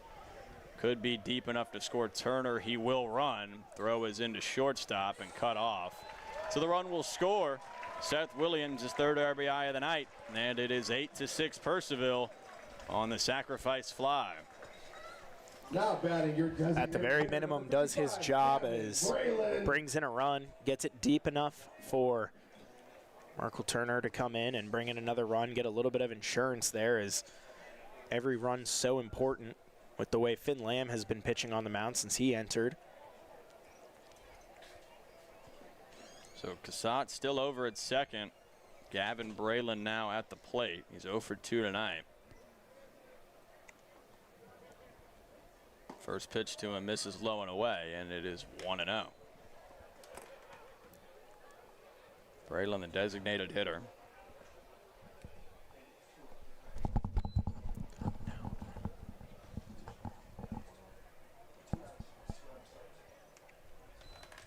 That one up high.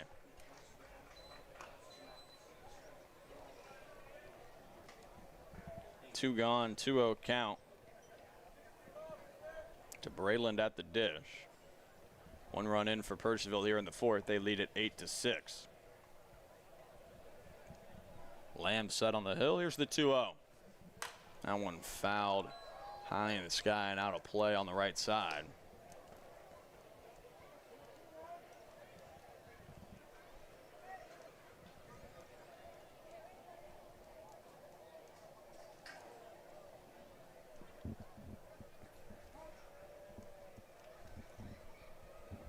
Now a 2-1 count to Gavin Braylon.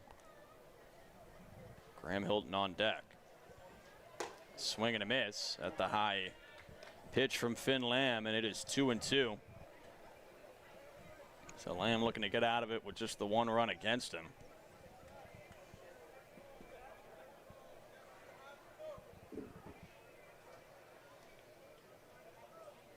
I'll try to do that right here. 2-2 count, 2 outs. Cassatt on second. Here's the pitch. Fouled off behind the plate, and it will remain 2-2 as Braylon stays alive.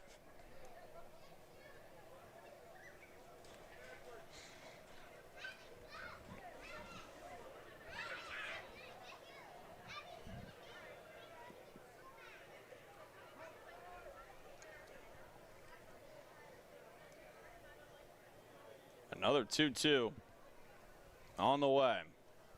Grounded to third, and great stop from the third baseman Waldrop, and a good running throw to pick up the out. Waldrop, a great play to end the bottom of the 4th inning, but the Purcellville Cannons tack on 1 more. Seth Williams, an RBI sac fly, and the lead is back up to 2. It's 8-6 in favor of the home team. We'll see you back in the top of the 5th. Everybody's favorite underdog, Benny the baseball. The Purcellville Cannons are back for another great season of baseball here in Loudoun County. Cannons baseball is brought to you in part by IBEW Local Number 26, International Brotherhood of Electrical Workers, Bank of Clark, the Purcellville Pub, Catoctin Creek Distilling Company, Lava Technology Services, Valley Drilling, Valley Energy, Skinner Law Firm, Auto Stop Elite, Athenian Company Luxury Hair Lounge, Backflow Technology, Virginia Citizens Armory, DCF Contracting, Caseco, Merit Restorations, Unlimited Plumbing and Piping LLC, Loudoun Valley Floors. Thanks for supporting another season of Cannons baseball. Welcome you back in. Fireman's Field here in beautiful Purcellville, Virginia. Cannons looking to keep their season alive here at home against the Strasburg Express. The Express lead the series 1-0 after a 13-1 victory out in Strasburg last night. As it stands, the Cannons lead this one 8-6. Walker Clout back out for what will be his third inning of work. And need to get a solid inning here from him, and could probably call it a night there for him, as, like I said, he's gone 3. He went 4 against Newmarket, but I believe that's the game he started. Yeah, Clout been a big arm out of the bullpen all year long. And he has been tasked with a big job here tonight as he looks to keep the streak going. That one outside to make it 1-0. Try and keep the Cannons in front in a must-win game. 1-0. That one lined out into right center. It's going to get down. Cut off by Acevedo. Digging for second. He will stop and head back to first as Acevedo launches one in to hold the runner. It's a leadoff base hit, though, Now batting catcher for Tommy Kerwin. He's now 3 for 3 with a trio of base hits. Good piece of hitting, just lays that one right in the gap. Acevedo with an absolute rocket to get that ball back to hold him at 1.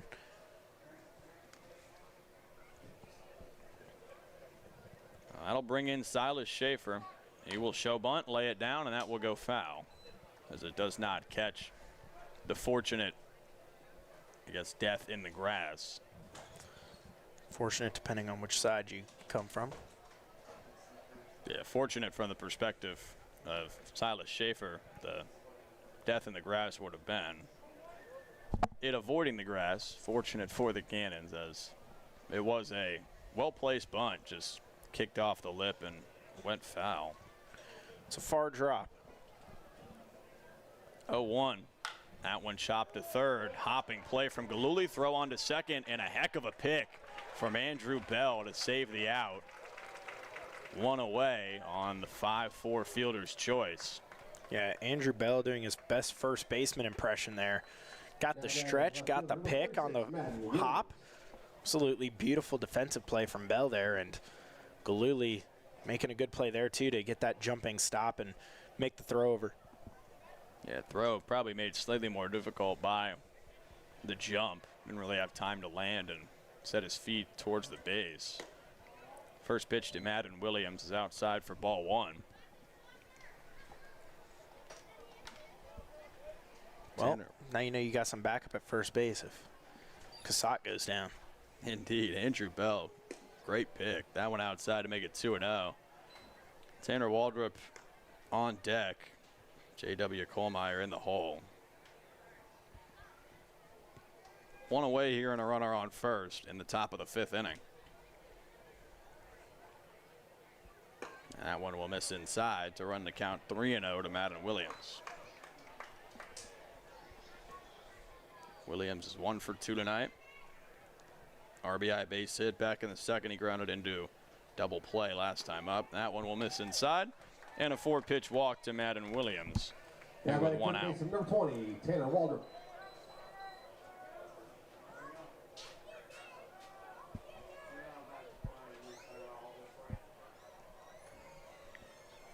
Catcher Graham Hilton will go out and have a talk with his pitcher.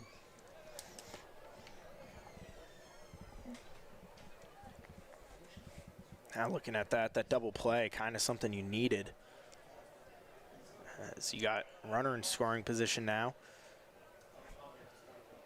2 on, and Tanner Waldrop, who has had a fine night. Yeah, Waldrop had the 2-out, 2 RBI single back in the third that made this a 7-6 game. It's now 8-6, and he's got a chance to cut into the lead once again. 1 out, runners on first and second. First pitch to him is fouled off behind the plate, and it's 0-1. He's also had a couple good defensive plays, Waldrop has. He has. He had the great pick, I believe, just to end the last inning.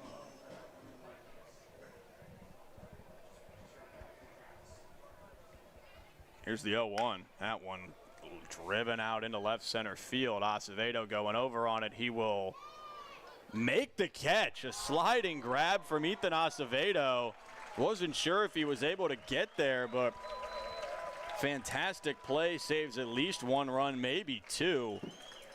And Acevedo with a web gem to put 2 outs on the board here in the top of the 5th. Yeah, that was quite the hike, too, from where he was stationed over in center. Makes the throw over, and I lost it in the night sky. I couldn't see where that ball was coming down, but I think him and Williams over there kind of coming to a even spot there, and Acevedo just making that beautiful play defensively. Jim Clayton will call for time. Seems to be nothing.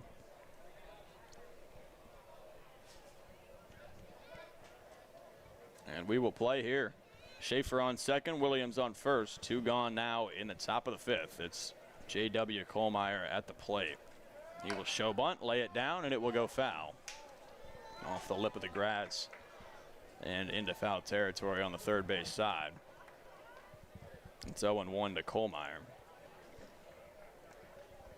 Kohlmeyer's 0 for 2 tonight. Reached on an error in the second and came around to score. Struck out swinging to end the third inning his last time up.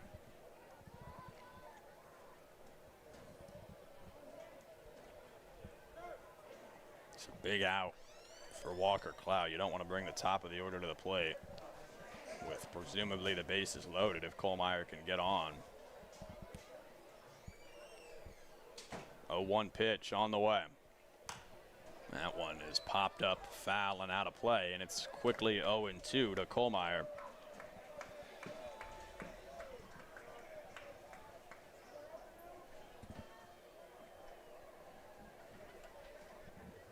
(0-2). 2 runners on, one of them in scoring position. Kohlmeyer at the plate, Cloud on the mound. Here's the pitch. Lined foul and out of play once again.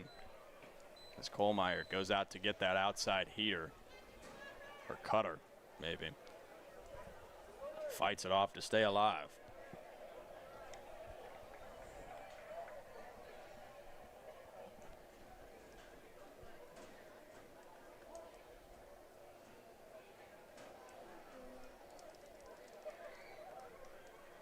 So another 0-2 from Walker Clout. Here it is. Grounded hard down the third base line, but goes foul. And nearly trouble for the Purcellville Cannons. Good fighting at bat here is Walker Clout's already working up on that pitch count, over 40 pitches, and just extending him a little bit here. Really working that arm. There is some movement. There was some movement in the Cannons bullpen. Looks like there is I somebody saw it initially. Not sure who it is, but somebody up. Clout looking to finish off this 5th inning. Here's another 0-2. Popped up high in the sky and out of play once again. This one will land just over the bleachers on the home side. And it will remain 0-2. So Kohlmeyer doing his job, fighting and staying alive. A couple of foul balls in a row here, and it'll be another 0-2 from Walker Clout. Strike 3 looking. They'll throw down, but it won't matter. The inning is over on the strikeout from Cloud. He's loving it, and he will close it out. 3 innings. Doesn't allow a run in either of the last 2, and we'll see if he comes back out for another. But if not, a fantastic outing nonetheless. And it remains 8-6 Purcellville as we head to the home half here in inning number 5. We'll see you there. The Purcellville Cannons are back for another great season of baseball here in Loudoun County. Cannons baseball is brought to you in part by IBEW Local Number 26, International Brotherhood of Electrical Workers, Bank of Clark, the Purcellville Pub, Catoctin Creek Distilling Company, Lava Technology Services, Valley Drilling, Valley Energy, Skinner Law Firm, Auto Stop Elite, Athenian Company Luxury Hair Lounge, Backflow Technology, Virginia Citizens Armory, DCF Contracting, Caseco, Merit Restorations, Unlimited Plumbing and Piping LLC, Loudoun Valley Floors. Thanks for supporting another season of Cannons baseball. Welcome you back in. Finn Lamb remains on the mound for the Express. Looking to close out what would be his second full inning of work, albeit, or third full inning of work, excuse me. He came in relief in the bottom of the second and got 2 outs. Pitched the third and the fourth, obviously, and that brings us here. He's allowed just 1 run to this point on that sacrifice fly from Seth Williams last inning.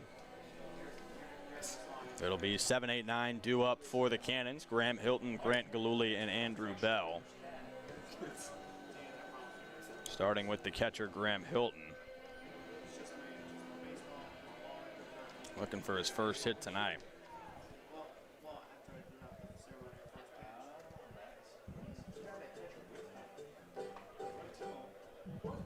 Lamb has done just about everything Strasburg could ask of him in relief. He's providing both length and run prevention to this point. This game has taken an absolute 180. That one's driven out into right field. Back on it is the right fielder, Haywood. Is it going? It is off the top of the wall. And a leadoff double for Graham Hilton here in the bottom of the 5th as Purcellville looks to get the offense going again. First hit of the night for Hilton. And there's a man in scoring position with nobody out. Well, I'll just eat my words. I was talking about how this game has taken an absolute 180. Runs have come to a complete halt, and as I say that, Graham Hilton just absolutely blisters one. Caught up in the air a little bit, is just kind of kept on rising and hits the top of the wall.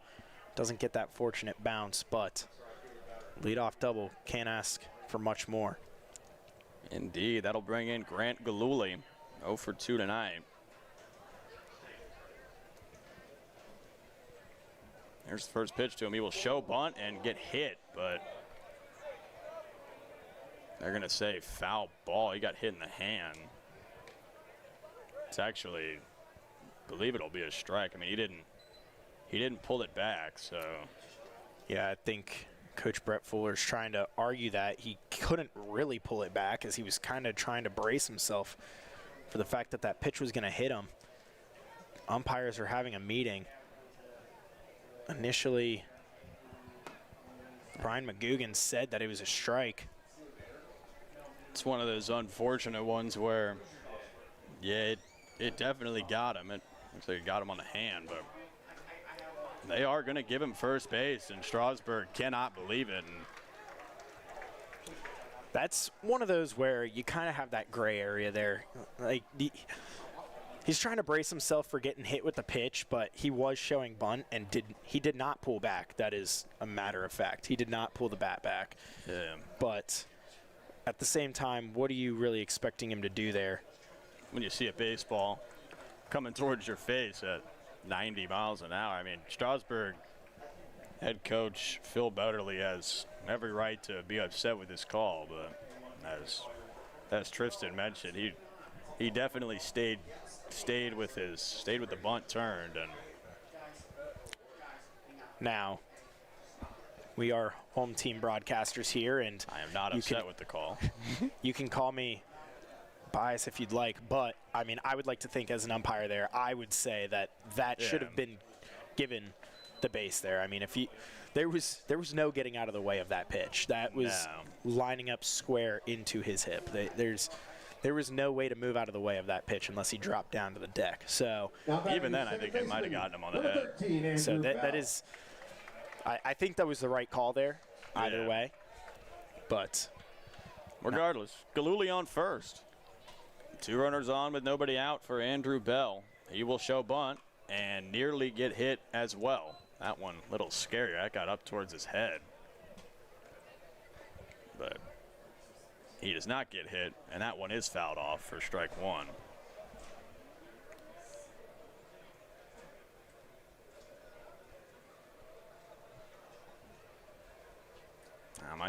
I might just not be built like a baseball player, but be hard pressed to try and get me to show bunt after watching Galuli get drilled on the last one.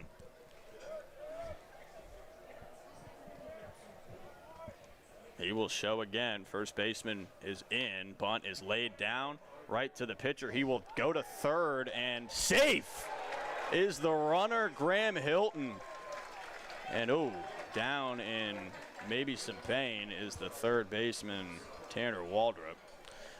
Yeah, he really extended his body there trying to make that play as the throw from Finn Lamb was a little high, and Waldrop spikes the ball in pain down into the dirt. Hunter Brewing's All-Star Brew is $5. As he really stretched his body out there, showing his first base ability like we saw from Andrew Bell earlier. He got into a split. I mean, fantastic hustle from Graham Hilton, the catcher, beating the throw out.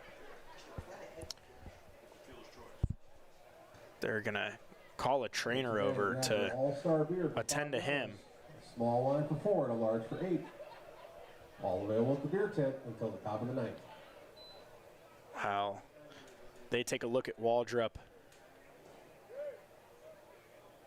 Looks like he's going to come out. He's in some serious pain over there, so hopefully Waldrop is all good, but he will exit the game. And into the game for Strasburg appears to be number 1 Logan. That's the wrong roster, excuse me. Number 1 Dante Ruby out of UMass.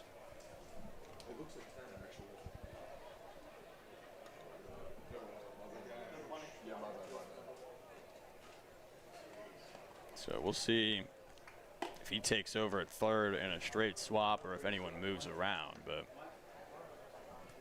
just listed as an infielder on the rosters, I would imagine he'll just take over at third. Kerwin kind of a textbook shortstop, so I wouldn't expect him to move.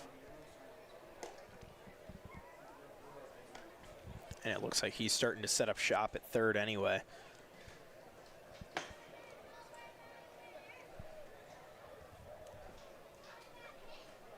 Yeah, so Andrew Bell safe on the 1-5 fielder's choice that Graham Hilton beats out. Dante Ruby.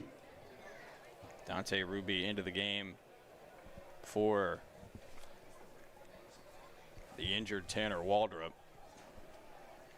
And he will take over at third. And now a huge spot for the Cannons. Bases loaded, nobody out in the bottom of the 5th and the top of the order that we've talked so much about tonight. How much damage they've been able to do. They are due up. Acevedo, Turner, and Cassatt. Starting with Acevedo.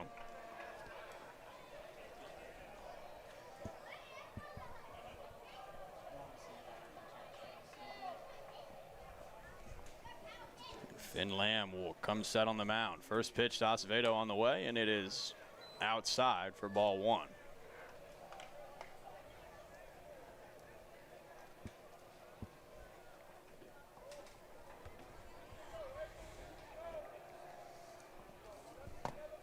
So 1-0 count. Purcellville trying to blow this thing open. Acevedo driven out into right. That's going to get down and roll towards the wall. One run's going to score. Here comes the second, and 2 runs are in. Acevedo's going to try for 2. He's caught up in a pickle. The runner maybe going to try and go home. We'll see what happens here. They've got Acevedo hung up, and they will now throw home, and we've got a pickle at third. He is likely out of the base path either way, but tagged out is Andrew Bell. Acevedo gets to second.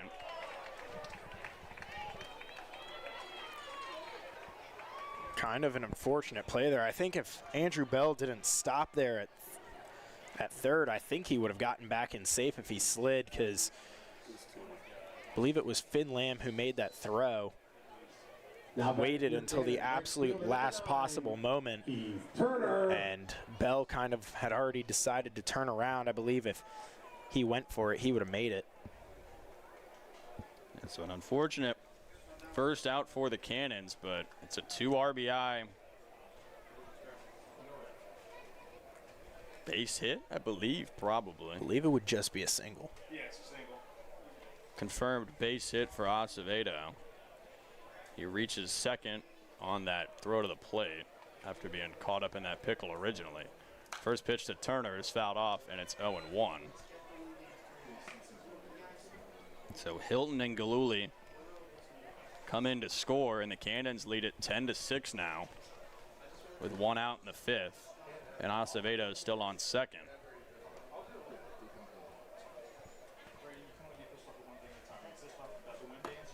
And that is up high for ball 1, count even at 1-1. So Bell is the first out.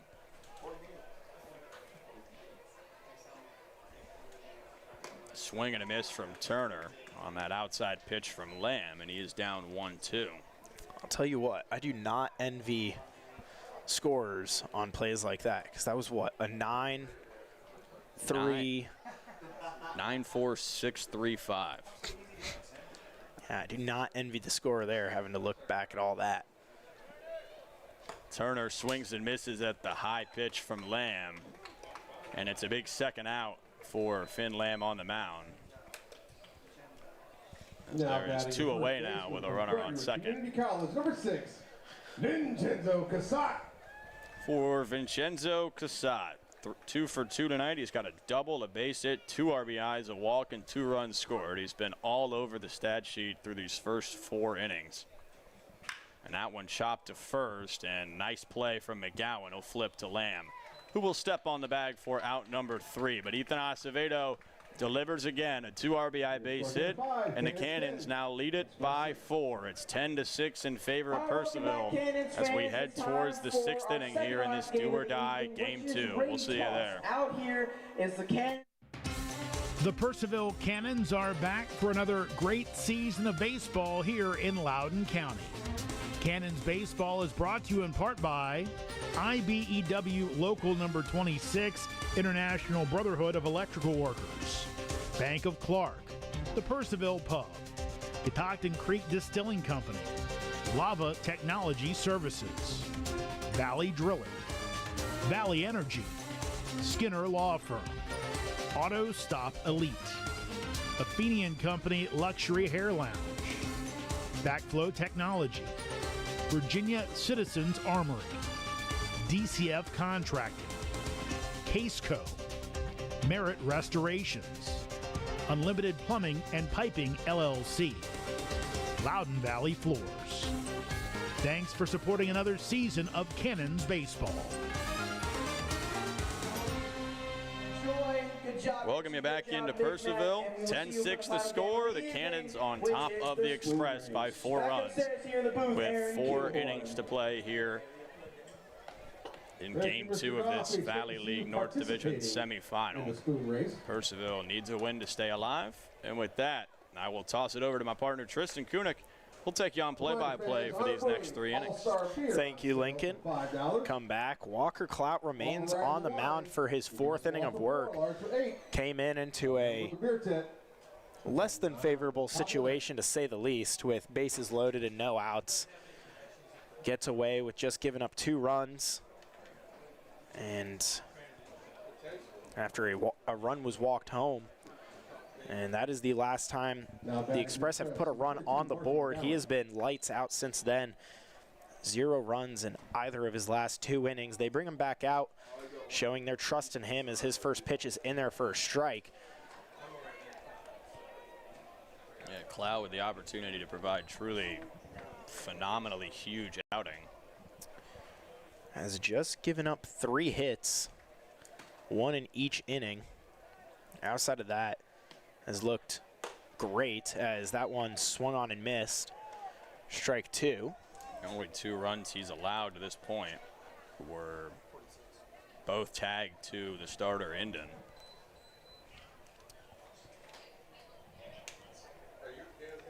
Now he's got one of the best hitters in the VBL, down 0-2. Fouled off back behind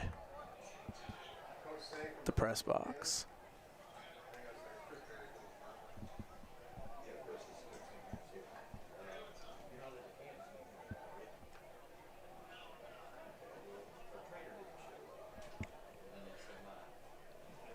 O2 pitch again here. Swung on, line foul again. So Haywood will stay alive here. Haywood leading off this inning as he did the game. Sam Brown to follow him and Ben Green in the 3 spot. Haywood tonight is 2 for 3. 2 base hits in each of his last 2 at-bats. 0-2 again, grounded towards short. Martinez is there, he makes the throw over in time. 1 away for Walker Clout as he continues to put on a clinic for the Cannons. That'll bring up Sam Brown.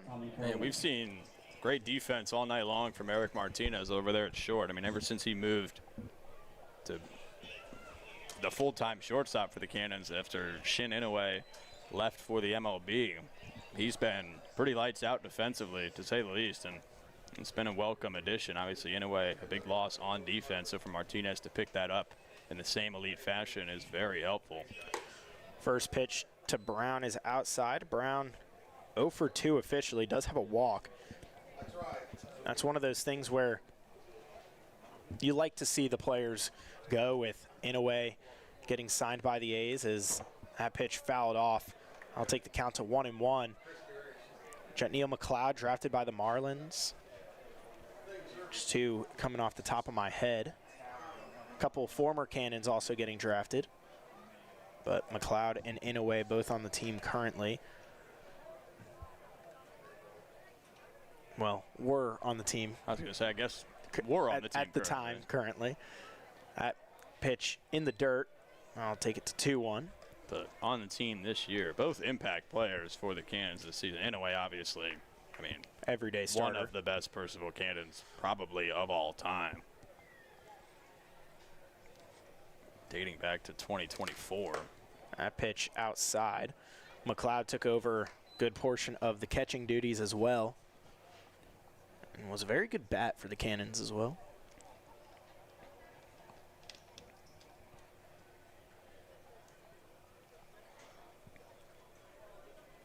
That one swung on, popped up, making a run for it down the third base foul line is Martinez, and he'll make the catch. So Martinez records both outs for the Cannons. Well, has a hand in both outs for the Cannons. And 2 up, 2 down go the Express as they look to keep it rolling here and just get that 3rd out. I talked about Martinez's defensive ability. I mean, he didn't need to make that play, but he sure got over there and called off the third baseman, Galuli, make it himself. So he's been all over the place tonight. Ranged over all the way from short inside the third base foul line as that first pitch in their first strike. And that's not to mention the 2-run homer that he hit back in the first inning, as well as base hit and the RBI single that he had back in the second as well. Player of the game candidate for sure if the Cannons hold on to this one. That pitch low and away, ball 1. Got another player of the game candidate on the mound. If Clout can keep pitching and keep Strasburg off the board for any longer. That pitch a little up for ball 2.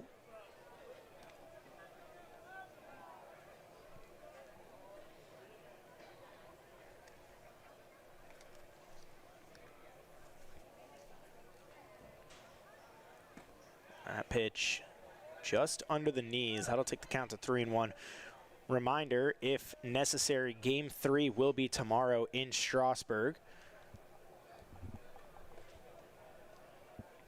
Cannons have to win this one in order to force that Game 3 as the Express lead 1-0. That pitch on the outside corner for strike 2. That'll run the count full. Just a best-of-3 series.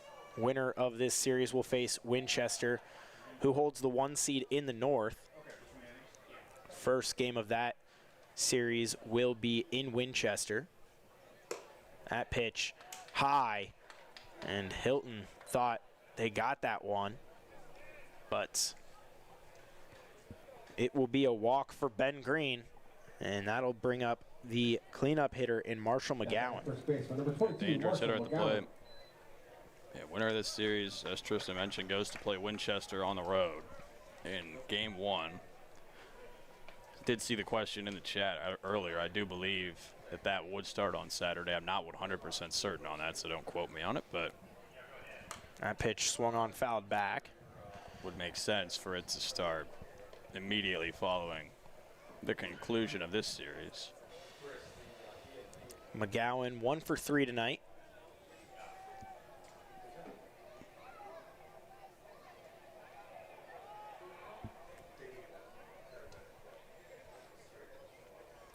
That pitch swung on, popped up, going a little to the right of the first base line. Vincenzo Casat able to hold on to that one as he kind of lost it in the dark and catches it at the belt line. But Walker Clout makes it through 4 as he puts on an absolute show for the Cannons in a game where they need the pitching with dire need. Cannons hold the lead 10-6. We go to the bottom half of the 6th. The Purcellville Cannons are back for another great season of baseball here in Loudoun County. Cannons baseball is brought to you in part by IBEW Local Number 26, International Brotherhood of Electrical Workers, Bank of Clark, the Purcellville Pub, Catoctin Creek Distilling Company, Lava Technology Services, Valley Drilling, Valley Energy, Skinner Law Firm, Auto Stop Elite, Athenian Company Luxury Hair Lounge, Backflow Technology, Virginia Citizens Armory, DCF Contracting, Caseco, Merit Restorations, Unlimited Plumbing and Piping LLC, Loudoun Valley Floors.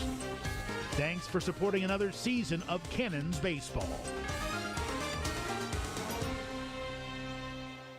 Hello and welcome back to Purcellville, where the Cannons lead 10-6 over the Strasburg Express in Game 2 of this opening series of the playoffs. Cannons trying to hold on to their season here and take this series back to Strasburg in a winner-take-all Game 3. New pitcher on the mound for the Express is Jacob Chadwell, number 21, right-hander out of Longwood University. I'll have Lincoln tell you a little bit more about him. Yeah, junior, obviously, as Tristan mentioned, out of Longwood, native of Chesapeake, Virginia, 6'4", 210 pounds from the right side. He's appeared 10 times for Strasburg this season, all in relief. He's got 2 wins, so a 2-0 record, no losses, no saves on the year, but 14.2 innings, an 8.59 ERA, and a 1.77 whip. He's got 12 strikeouts to 7 walks. Shortstop. Opponents Number 5. hitting 302 against him. And I am interested because of the starter splits. Yeah, another pitcher for Strasburg who has been noticeably better at home than he has on the road. 6.23 ERA at home, 12 even on the road.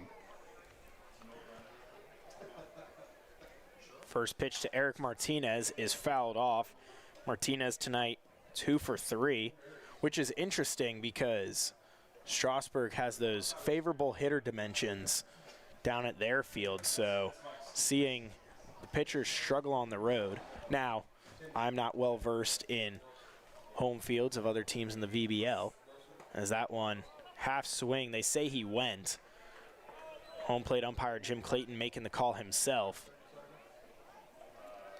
And they got a trainer now over to check on Tanner Waldrop, who went down earlier tonight after trying to make a play at third. And extend a warm welcome to our trainer, Mrs. Andrea Berry. So they escort her over to the express bench so that she can tend to the injured Waldrop, who we hope is doing okay down there. And we now play ball again. Eric Martinez down 0-2. Had a 2-run homer earlier in the first. And a single as well. That pitch low.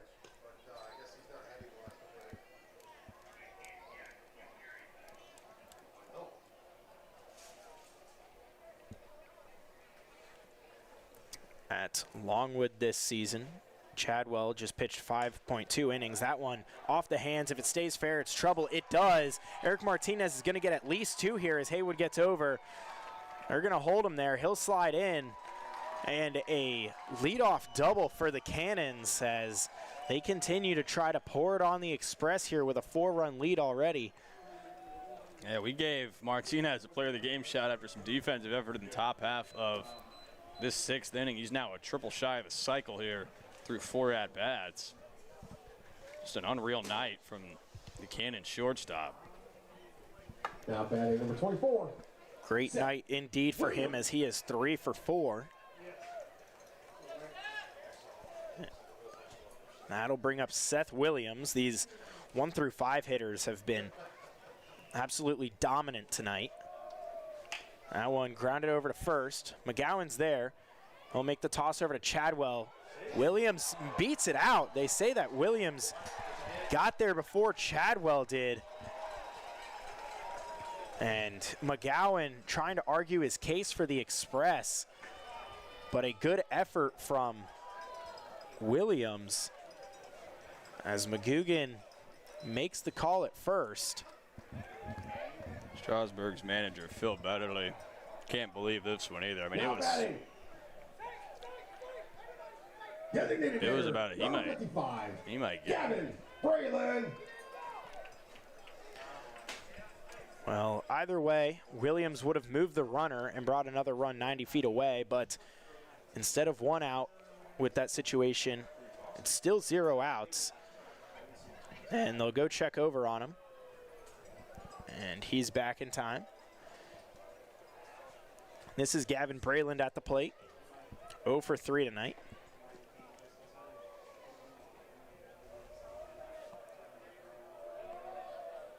That pitch caught the outside corner for strike 1. Reminder fans, All-Star Honor Brewing on sale at the beer tent, not the merch tent, the beer tent, $5.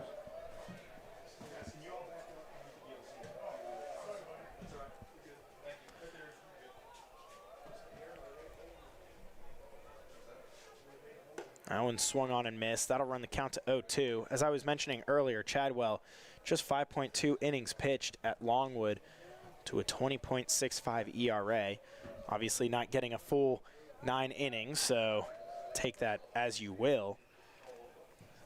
Walked 6 there. As they check on Williams again, he's back in time. Walked 6 and struck out 2. Gave up 14 runs, 13 of them earned.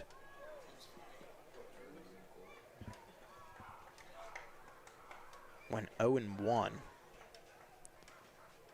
This pitch swung on and missed and squeezed behind the plate. So down goes Brayland on strikes. And the first out recorded for the Express. That big strikeout there for Jacob Chadwell on the bump. There's nobody out and runners on the corners. After that close play over at first, went in favor of Seth Williams. Now coming to the plate is Graham Hilton. He's 1 for 3 tonight. He shows bunt. That pops back. Mind you as well, Chadwell faced some daunting opponents. First appearance came against North Carolina, who lost in the College World Series to Oklahoma this year. I mean, that's an all right baseball team. Just a decent baseball team. Solid this year. Another one in Richmond, as that one's fouled off as well. 0-2 count. And then also saw Virginia Commonwealth.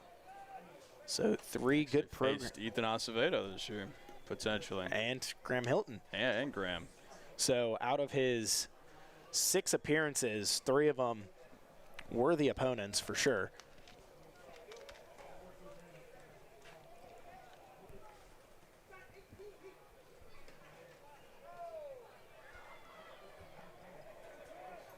(0-2) count to Hilton.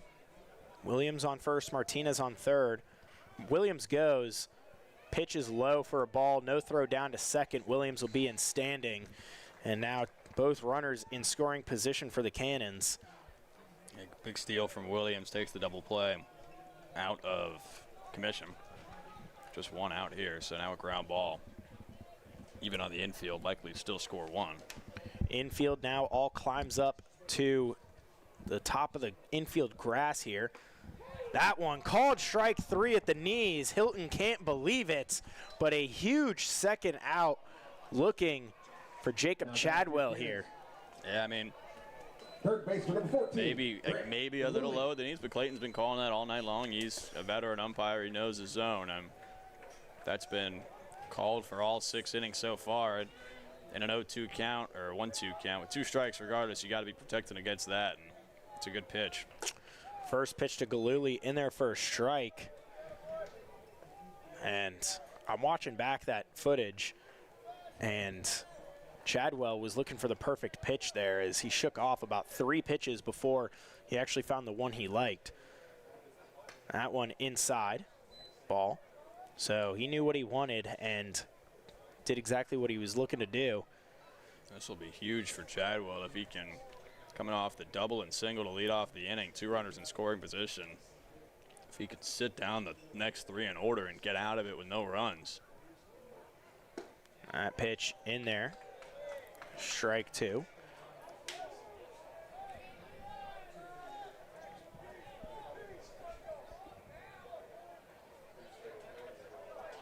One-two pitch.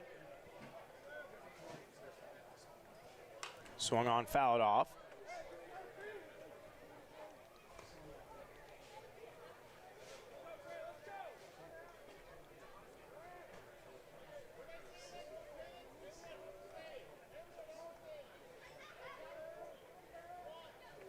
One-two again.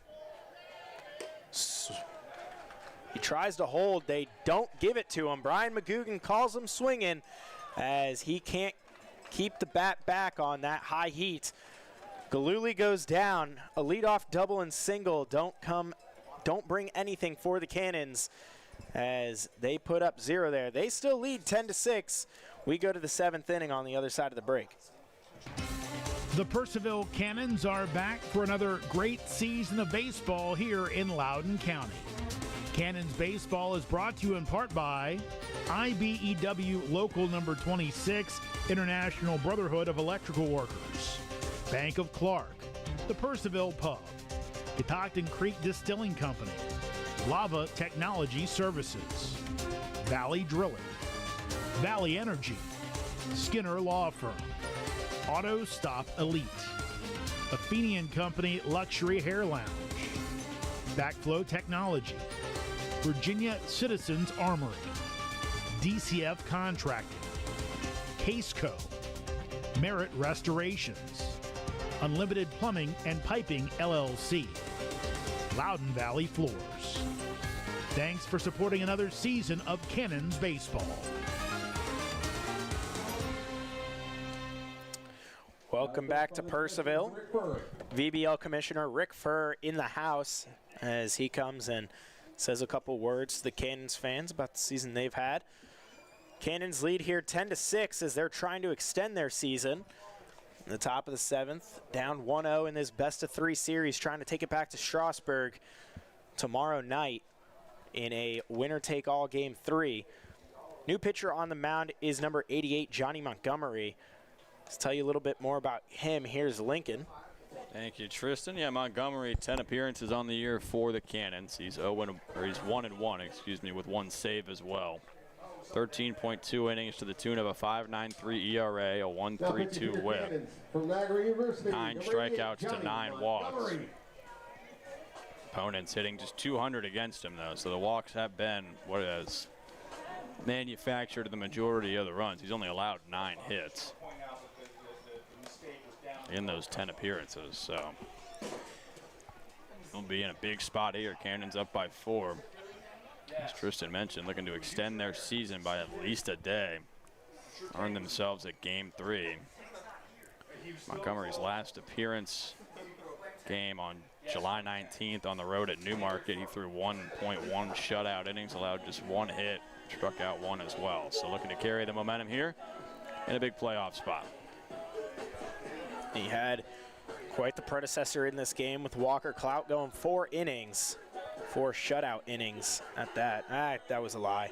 He had 2 runs in the first inning, but not accounted to him. Yeah, technically in the stat sheet, 4 shutout innings for him. He did allow, obviously, the 2 RBI base hit, but 2 runs that were not accounted to him. They were Soda Indians' inherited runners. First pitch to Tommy Kerwin is a strike, leading off the inning. Following him will be Silas Schaefer and Madden Williams in the 6 and 7 hole.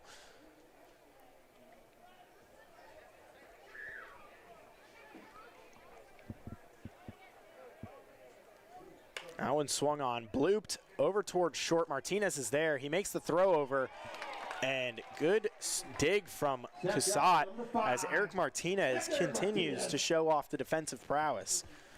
Yeah, Martinez just been fantastic over there at short tonight. Another good play, and quick first out for Montgomery as he looks to roll through maybe 1 or 2, maybe 3 innings. I'm not sure if he's gone 3. I don't believe he's gone 3 yet this season, but he's definitely gone 2. Cannons could use that extra length here tonight. Coming to the plate will be Silas Schaefer. Schaefer tonight is 0 for 2. Does have a walk where he came around to score. Also reached on a fielder's choice. Decent crowd still remains as that pitch fouled back.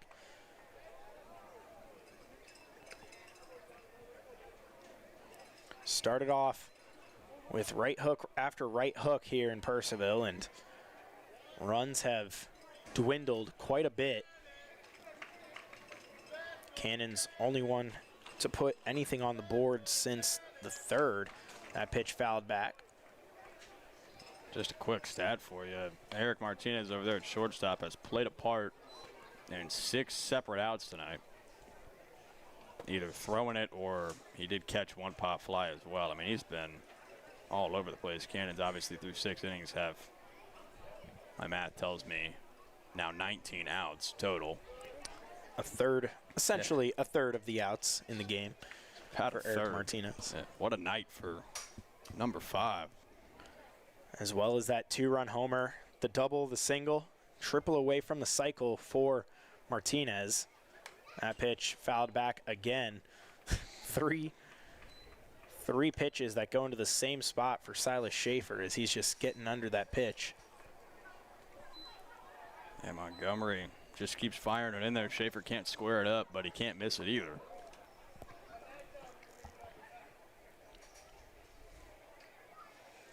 Oh-2 pitch. That one outside.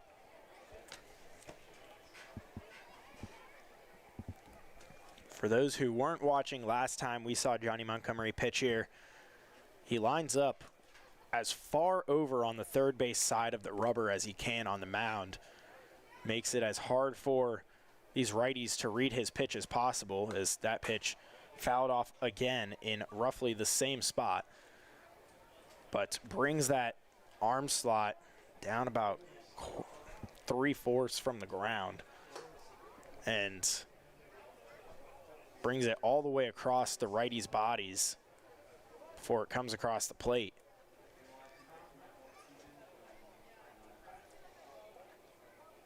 just above a submarine pitch. Kind of adds to the deception. That one swung on, fouled off again. Schaefer just a foul ball machine here. Final line in a phenomenal outing for Walker Clout. 4 innings, 3 hits, no runs, 2 walks, and 4 strikeouts for 77 in white as he tries to keep, as he played his part in keeping the Cannon season alive. It's all up to Montgomery and the rest of the bullpen now. That pitch high and away. That'll run the count to 2s.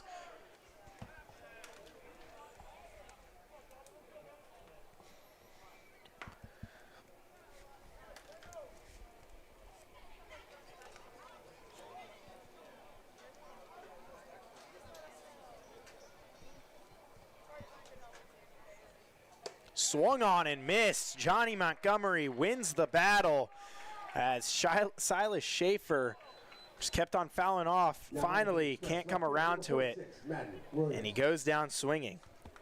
Good start to the outing here for Montgomery. Job obviously not finished yet. You got to get through Madden Williams here, a tough hitter to get out of this 7th inning, but he's looked good through these first 2 hitters. Picks up the strikeout there in a long battle with Schaefer.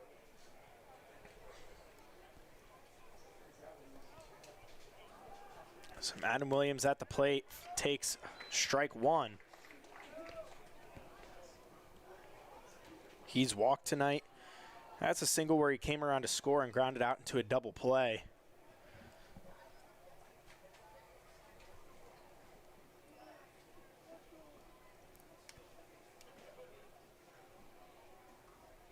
That pitch high.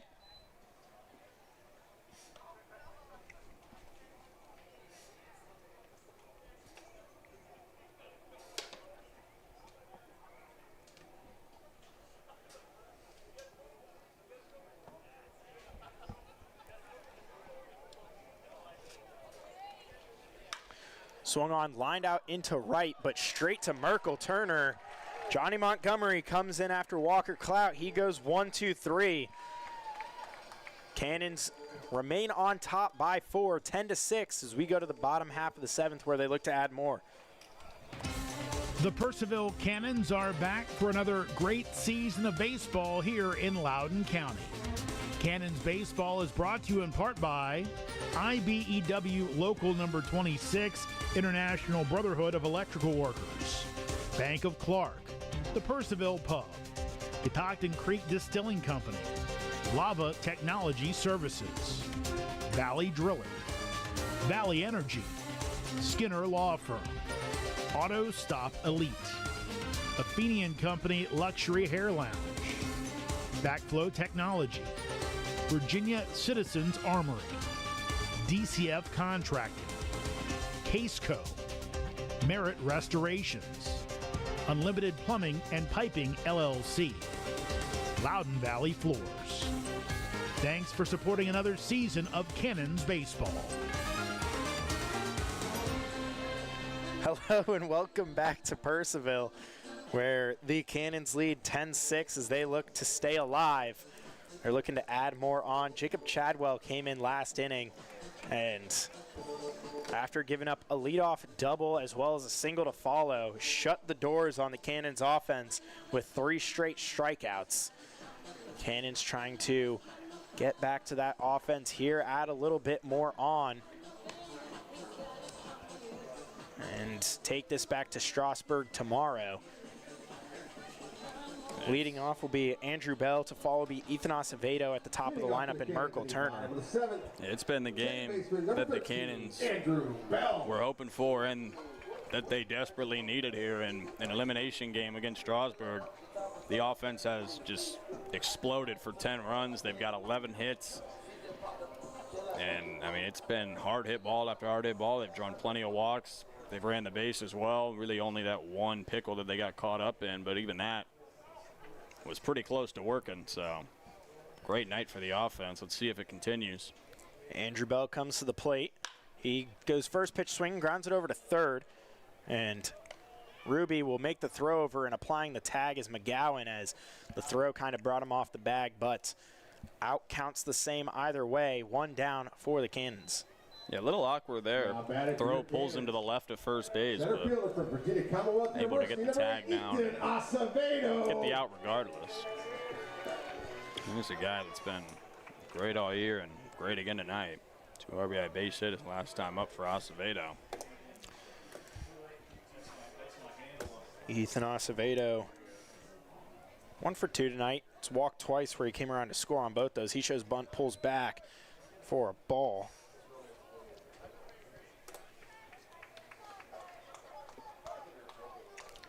Weather getting a little chilly here at least in Purcellville. I was gonna say I might put on the old quarter zip here soon. I brought a sweatshirt as well. As I was looking back at that, as that pitch, Acevedo leans back to avoid for another ball.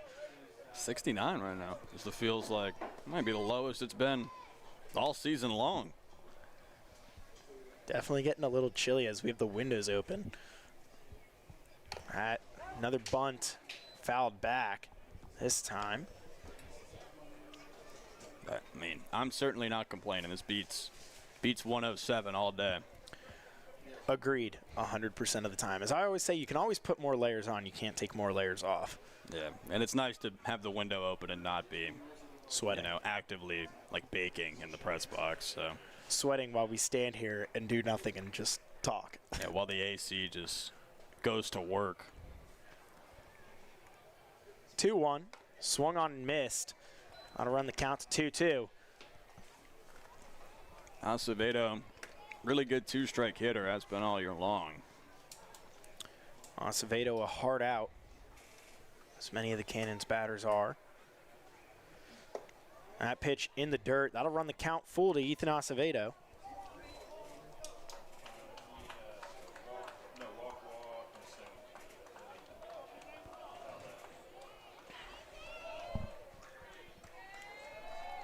Payoff pitch, swung on, hammered to right field. If it's going, if it's fair, it's going.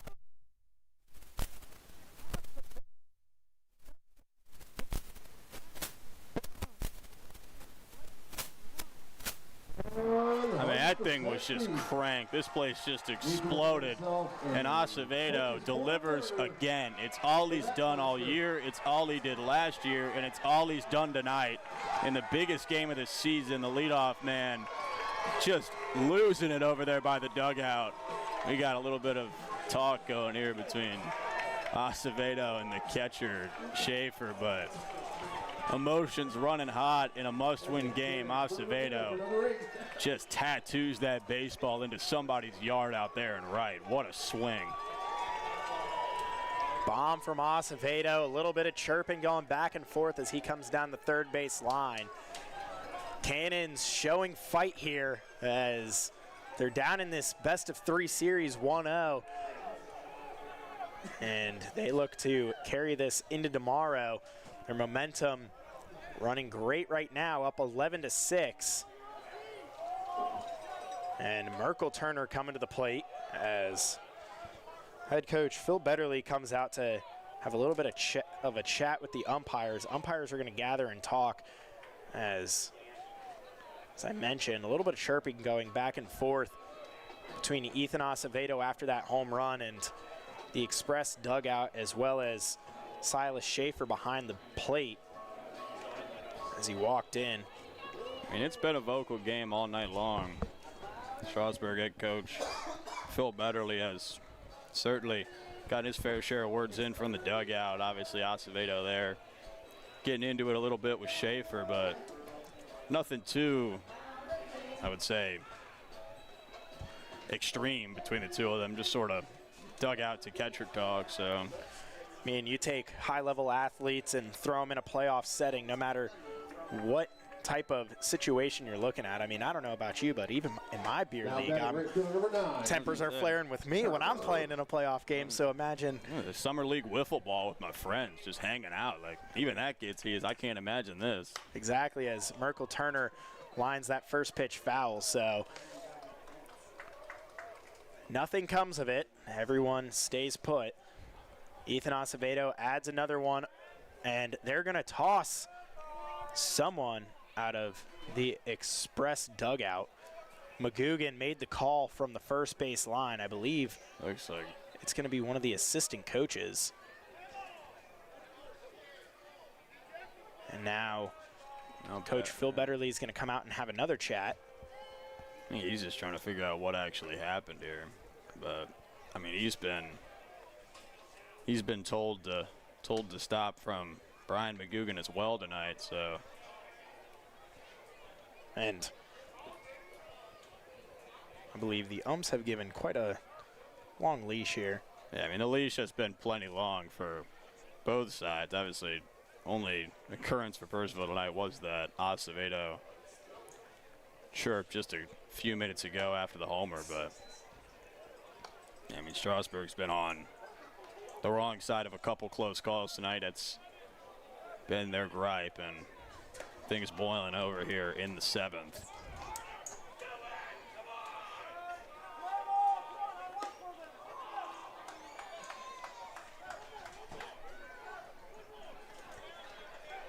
Now, a little bit of, I don't know what it is, but And now home plate umpire Jim Clayton's telling the Purcellville dugout to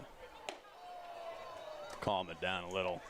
As Kobe White and manager Brett Fuller will go over to talk to their team.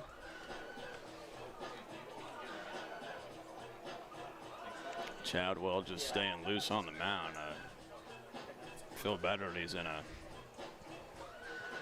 not a heated argument, just a pretty long debate here with all three umpires. and doesn't look like anyone's walking out of the Express dugout, so I mean, somebody got run. They might have already left while we weren't. it does actually look like someone's running out now as we speak. But looks like we are now back to the point of playing ball as Brett Fuller delivers a couple baseballs and gets a little bit of clarification from Jim Clayton. And here we go. We go back to baseball. Merkel Turner at the plate. He's down 0-1. He's had 3 walks tonight. That pitch in the dirt. He's come around to score on all 3 of those walks and struck out in his last at bat. I do believe, if my Google fact check is also correct, Strasburg coach that was ejected. That pitch line foul down the right field line.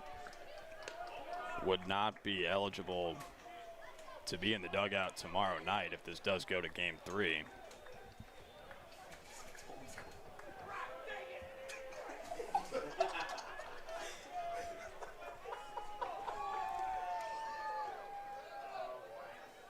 One-two count. They take a look over at the Cannons dugout as they're getting rowdy over there.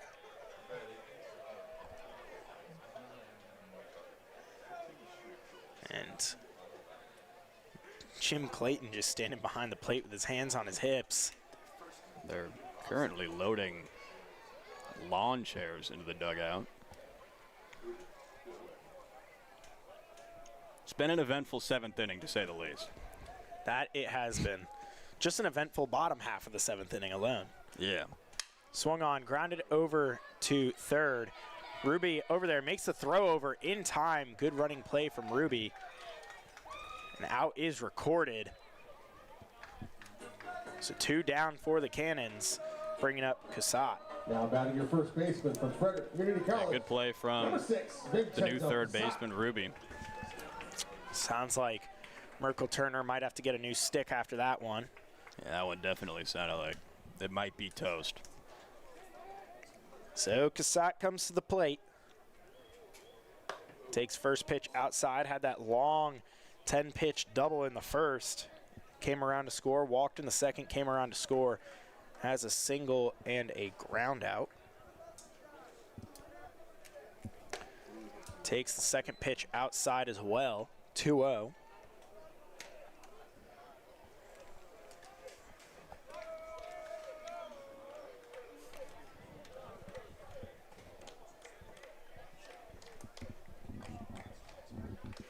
That one swung on, popped up.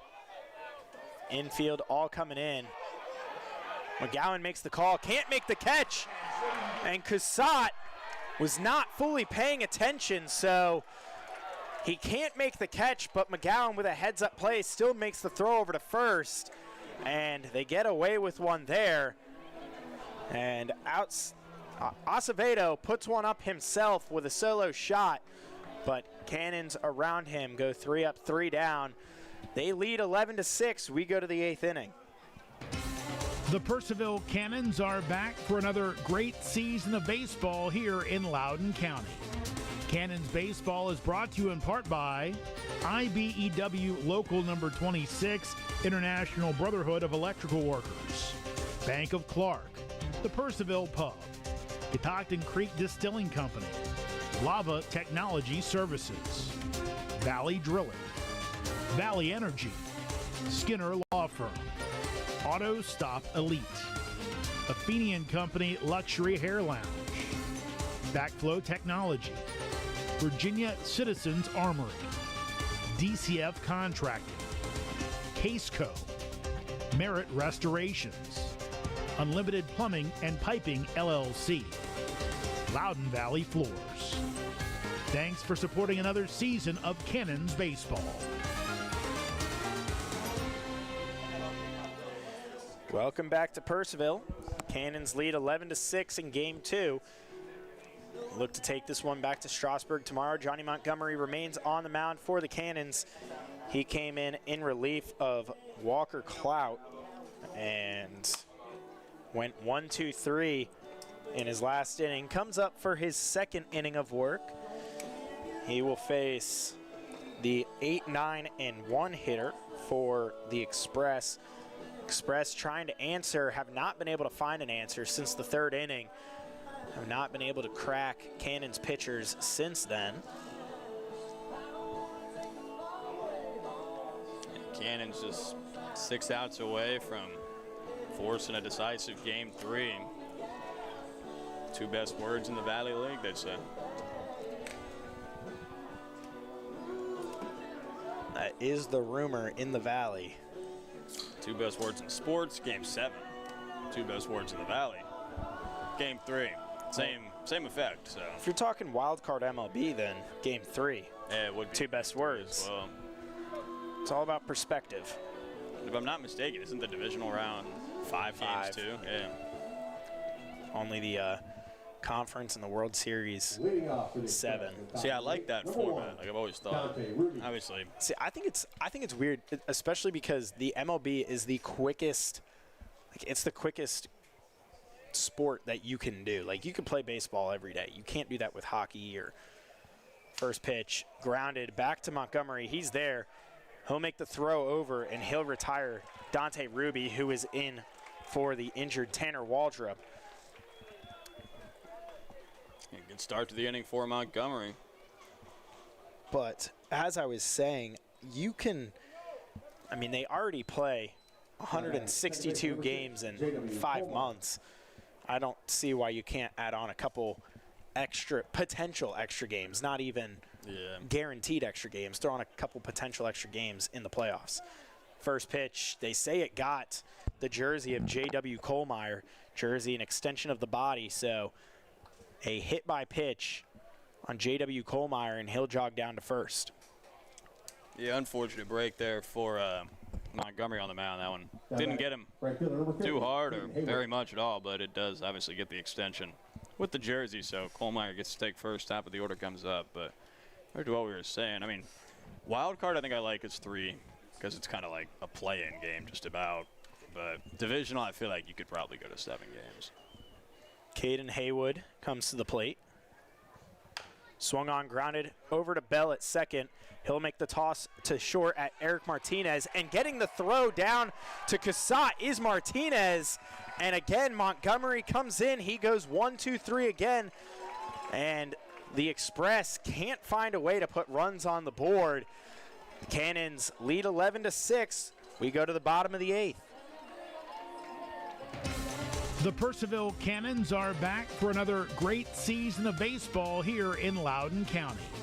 Cannons Baseball is brought to you in part by IBEW Local Number 26, International Brotherhood of Electrical Workers, Bank of Clark, the Purcellville Pub, Catoctin Creek Distilling Company, Lava Technology Services, Valley Drilling, Valley Energy, Skinner Law Firm, Auto Stop Elite, Athenian Company Luxury Hair Lounge, Backflow Technology, Virginia Citizens Armory, DCF Contracting, Caseco, Merit Restorations, Unlimited Plumbing and Piping LLC, Loudoun Valley Floors. Thanks for supporting another season of Cannons Baseball. Welcome back to Purcellville. Cannons offense comes back to the plate after a 3-pitch inning from Johnny Montgomery, as first pitch was grounded back to him. He records the out. Second pitch was a hit by pitch to J.W. Kohlmeyer, and Caden Haywood on the third pitch grounds it to Bell, where they turn a double play to end the inning and bring the Cannons offense back out with a 5-run cushion here, 11-6. And they look to close this one out. Just 3 more outs to record. First, the Express trying to shut down their offense and give themselves a chance in the top of the 9th with Andrew Bell, Eric Martinez, Seth Williams, and Gavin Brayland. It's the first 3 hitters of the inning.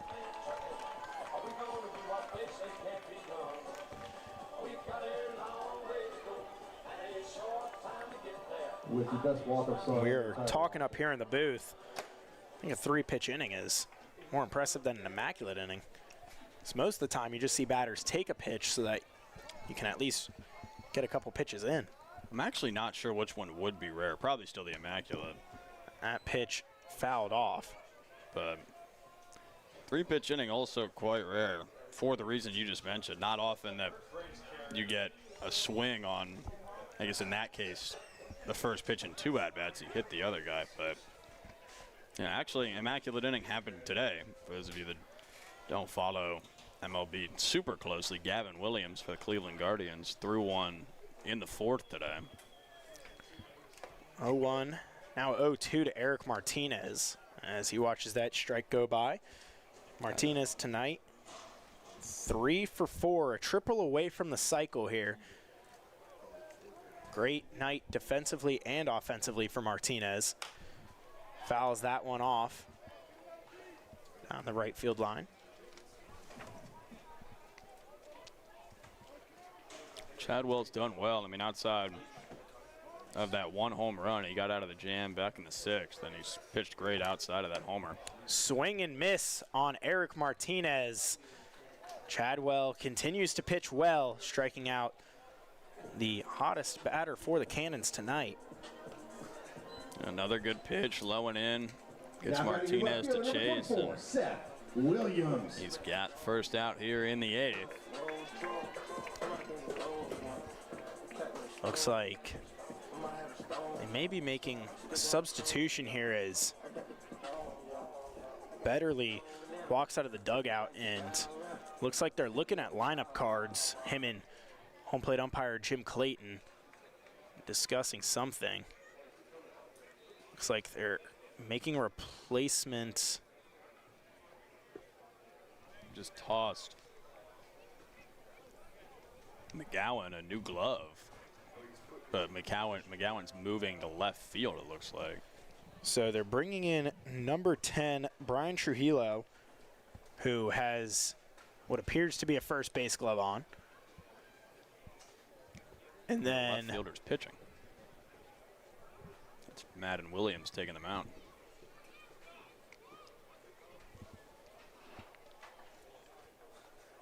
yes, Chadwell is done for the night. It is Madden Williams going to the mound. He's going to start taking his warm-up pitches. McGowan is going to go to left field, and it looks like Brian Trujillo is going to go to first. We'll confirm all these substitutions once we get back, but just to give a little bit of an idea as we step away for a break while Williams warms up.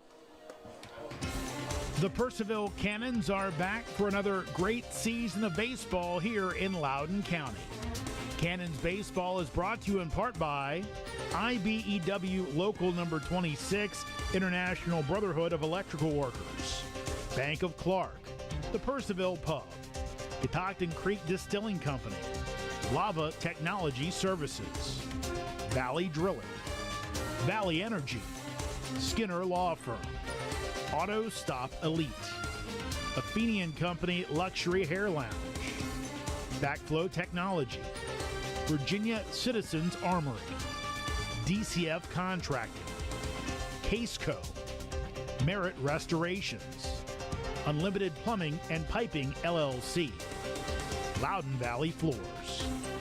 Thanks for supporting another season of Cannons baseball. Hello and welcome back to Purcellville. Cannons lead 11-6 as Seth Williams comes to the plate. The Express make a pitching change. Madden Williams coming in onto the mound from left field. McGowan moves out to left field from first base, and Brian Trujillo comes from the dugout to take place at first. Everything else remaining the same seemingly. And as we go to start to play baseball, Williams tonight is 3 for 4 as well. That pitch lined out into right. It's going back. It's going to get to the fence. Williams turning around one. They're going to hold him at 2. He's in for a standing double with 1 out. I tell you what, every game we talk about the speed and the stolen base ability. Just watching him fly around the bases, he can really move. And for a second there, I thought he might turn and try for 3, but a good relay back in from the right fielder, Haywood. Well, live by the sword, died by the sword. You get that short porch and right, easy to take it yard, but if you don't get it out, quick throw back in, as that pitch misses for a ball to Gavin Brayland. Brayland tonight 0 for 4 with 2 strikeouts. That pitch misses as well, 2-0.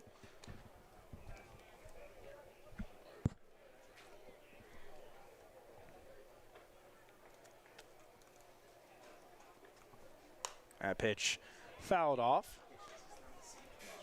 2-1 count to Brayland.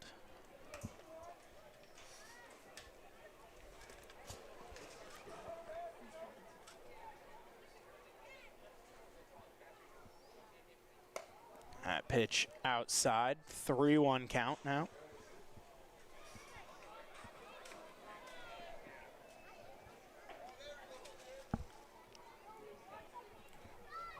And 5-pitch walk to Brayland as he'll go down to first, and 2 runners on for the Cannons. Cannons fans, that's Camber York. And that will bring up Graham Hilton to the plate. We see a 3-1. Graham Hilton tonight is 1 for 4, reached on a fielder's choice and had a double as well. He'll show bunt, he drops it. Madden Williams makes the throw over to first, and Hilton moves both the runners. It's 2 runners in scoring position for the Cannons. Hilton retired at first on the bunt. Yeah, heck of a stretch there from Trujillo over at first base. Traditional second baseman, but good stretch to get the out. Might have actually been the reason he was able to get the out there, as it was Hilton hustling down the line. Made it a close play. Now Grant Galuli comes up to the plate with 2 outs. Swings at the first pitch, fouls it back.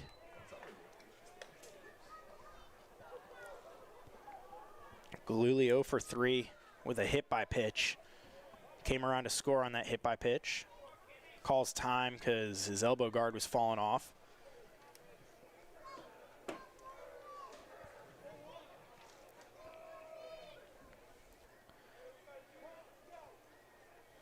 Oh, 1 count. That one over the head. They go back, try to back pick Williams. Gets by. Williams is going to come in, and Brayland will advance to third. Another run scores for the Cannons, 12-6. Yeah, unfortunate error there for the catcher, Schaefer. Plates a run in the form of Williams and moves Brayland over to third.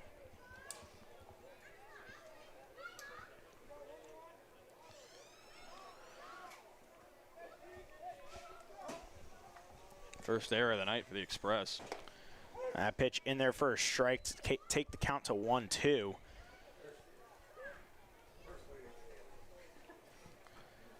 Both teams with a single error.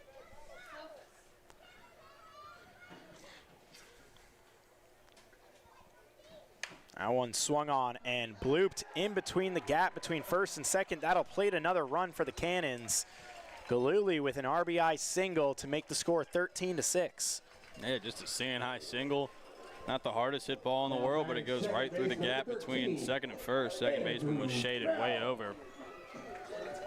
And it's an RBI for Grant Galuli, his first hit of the night as well. 2 runs with 2 outs coming across for the Cannons. Now Andrew Bell, the 9-hole hitter, coming in to try to continue it here. Ethan Acevedo on deck if they get to him. That pitch outside.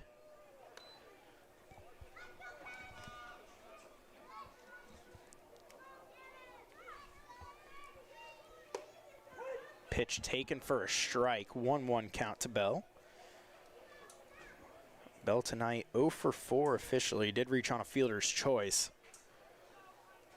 That pitch outside.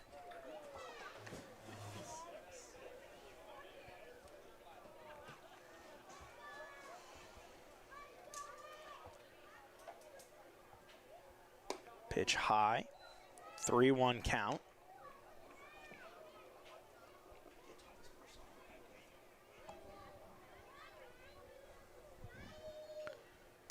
And that pitch fouled off by Bell. How to run the count full.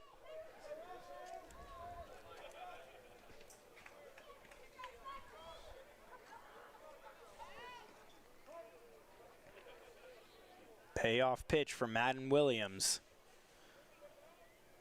Swung on, fouled off. Full count, Galuli off on the pitch. Getting a head start. We'll see another payoff right here. That one swung on and missed. Madden Williams ends the inning. Cannons add 2 more, though, to extend the lead to 13-6 as we go to the top of the 9th. My night is done. Coming back will be Jeremy Huber, and we go to the 9th. But it's time to announce the winner. The Purcellville Cannons are back for another great season of baseball here in Loudoun County. Cannons baseball is brought to you in part by IBEW Local Number 26, International Brotherhood of Electrical Workers, Bank of Clark, the Purcellville Pub, Catoctin Creek Distilling Company, Lava Technology Services, Valley Drilling, Valley Energy, Skinner Law Firm, Auto Stop Elite, Athenian Company Luxury Hair Lounge, Backflow Technology, Virginia Citizens Armory, DCF Contracting, Caseco, Merit Restorations, Unlimited Plumbing and Piping LLC, Loudoun Valley Floors. Thanks for supporting another season of Cannons baseball. Hey everybody, what did I miss? 13-6 is our score here at Fireman's Field as we head to the top of the 9th inning as the Cannons trying to salt this one away and move on to a Game 3 tomorrow night in Strasburg. Jeremy Huber back with you. Lincoln Burkholder still in the booth, and it got exciting. No, I mean, it did. It definitely got exciting. It was both an offensive explosion, and we also obviously had a couple of snafus between dugouts and players on each team, respectively. So it's been a hotly contested match. Purcellville came to play with their lives on the line, and the offense has just been downright unreal tonight. 13 runs, 14 hits. so many hits that I'm actually missing one in my book somewhere. I've got 13. So the pitching been fantastic.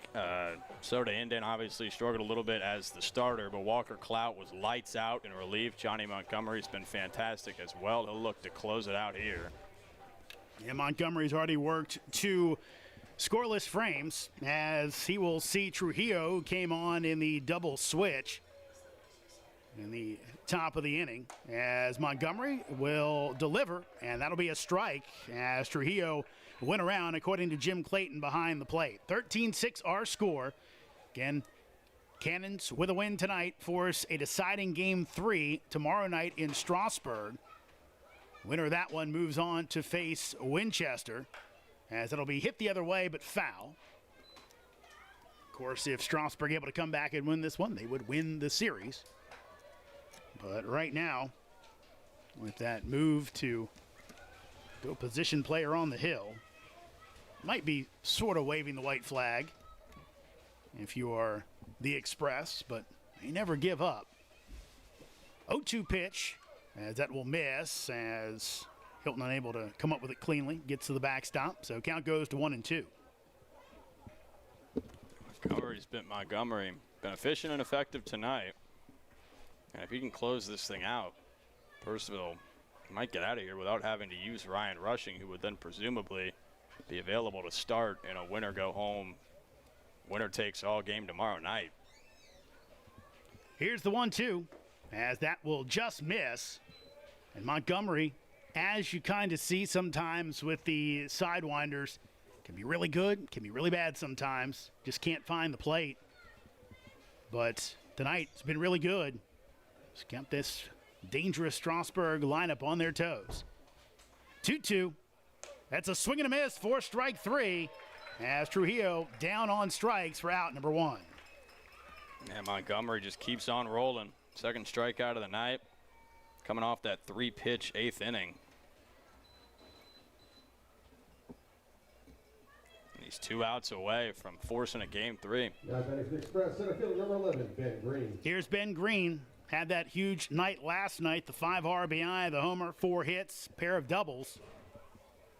So far tonight, he's been held in check as Green swings and misses for strike 1. Green is 0 for 2, pair of walks, did score a run, but hit it to 2 fielders' choices. So the Cannons have done a pretty good job of keeping those Express bats in check. 0-1 pitch, that swung on and missed for strike 2. As Montgomery's got it working right now.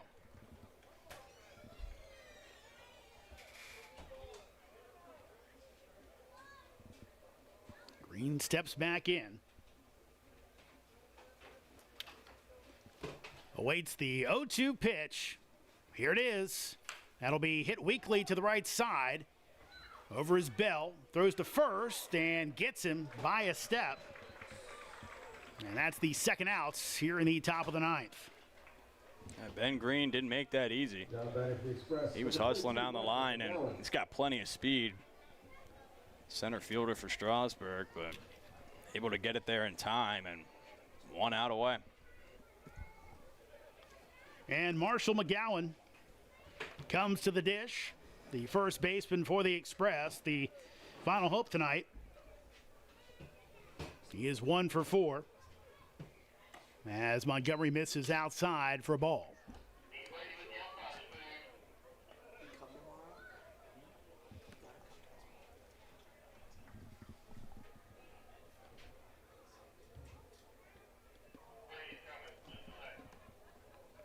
Here's the 1-0.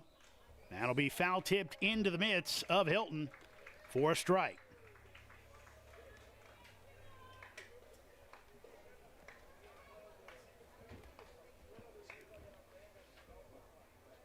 One pitch coming up.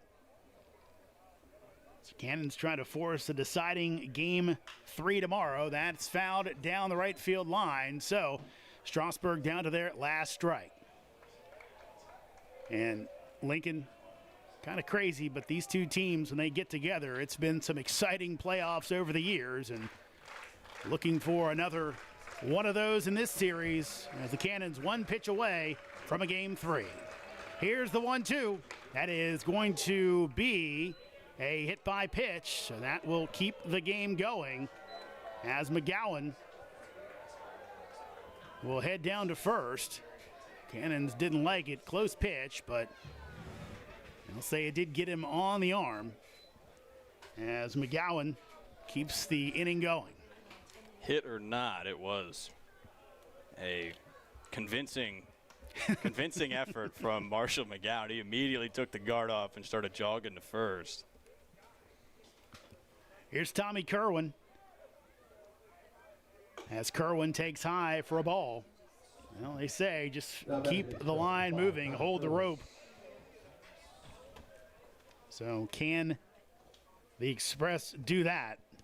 As the old great Skip Bertman once said, their credo down at LSU. Here's the 1-0. That's on the outside corner for a strike, evens up the count.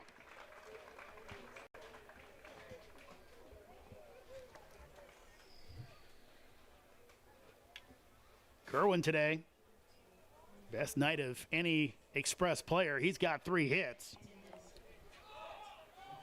As that will be a hit by pitch.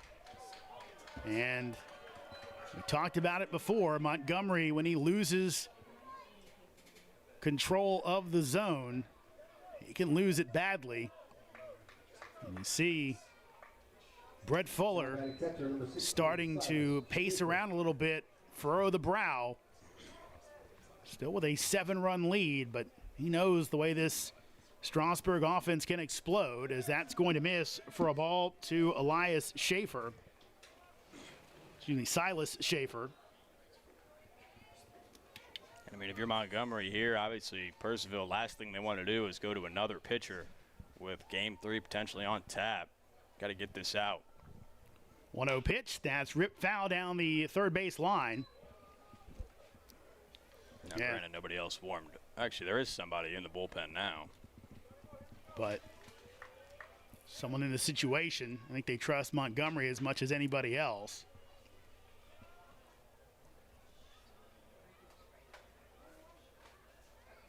Williams had to go dig that ball out of the corner, so a little bit of a pause before we get going again.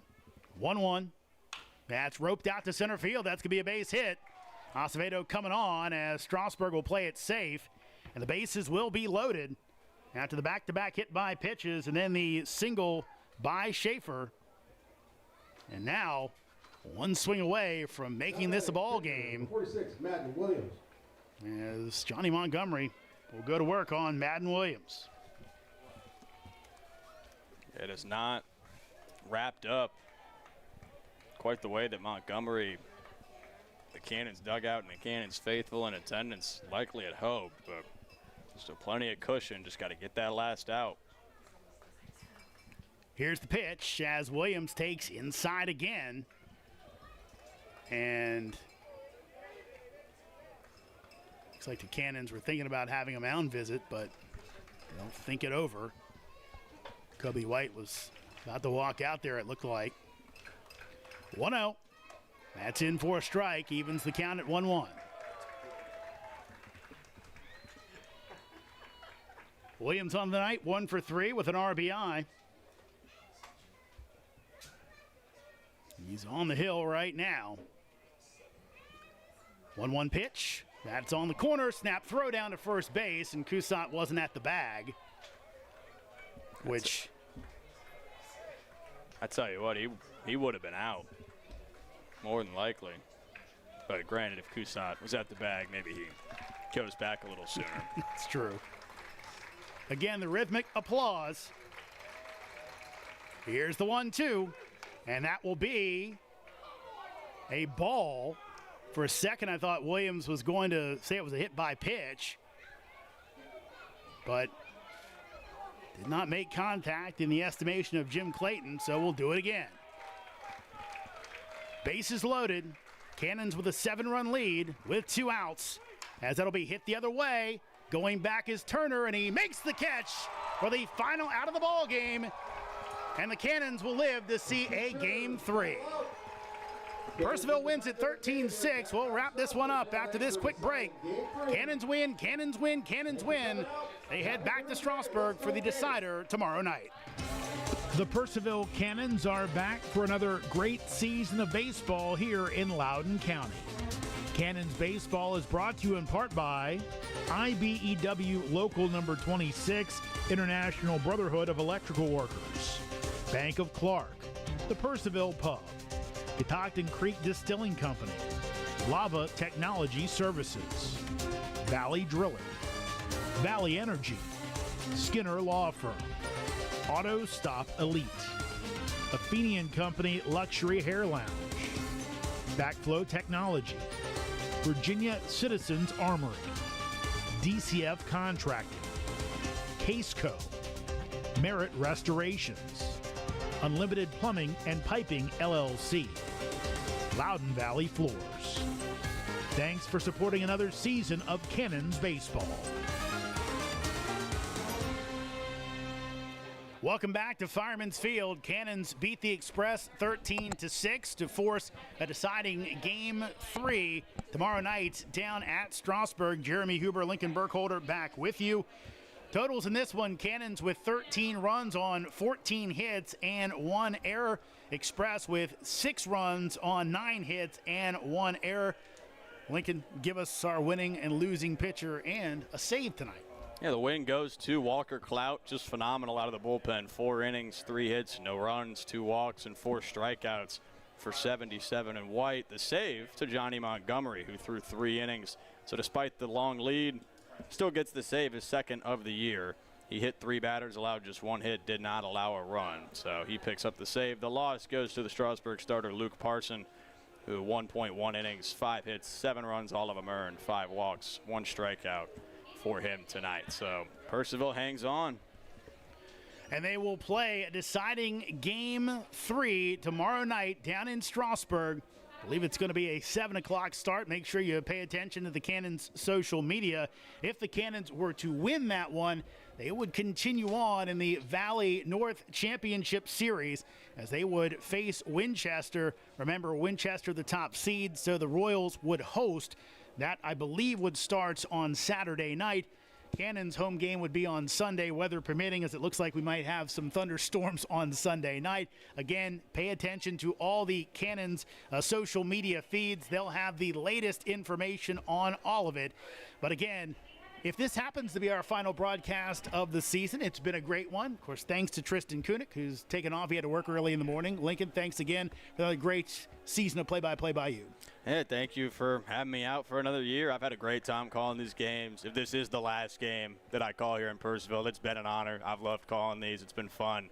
I've become a true diehard Purcellville Cannons fan over the last 2 years. So great to get a win in potentially the last game. But hopefully Purcellville can get it done tomorrow night and bring me back out here on Sunday. We hope. We think. Yeah, hopefully. Again, social media, folks, it's the best way to follow along. So again, as I possibly wrap up my 10th year, I want to say thank you to everyone who's watched and listened to these games over the years. You make it worth doing them. For all these guys out there sending their great escapades back home, it's always a pleasure to bring them to you and the host families who follow along to some of these games as well. So for Tristan, for Lincoln, I'm Jeremy Huber. Your final score, Cannons win. They beat the Express 13-6 to force a Game 3 in Strasburg tomorrow night. Good night, everybody.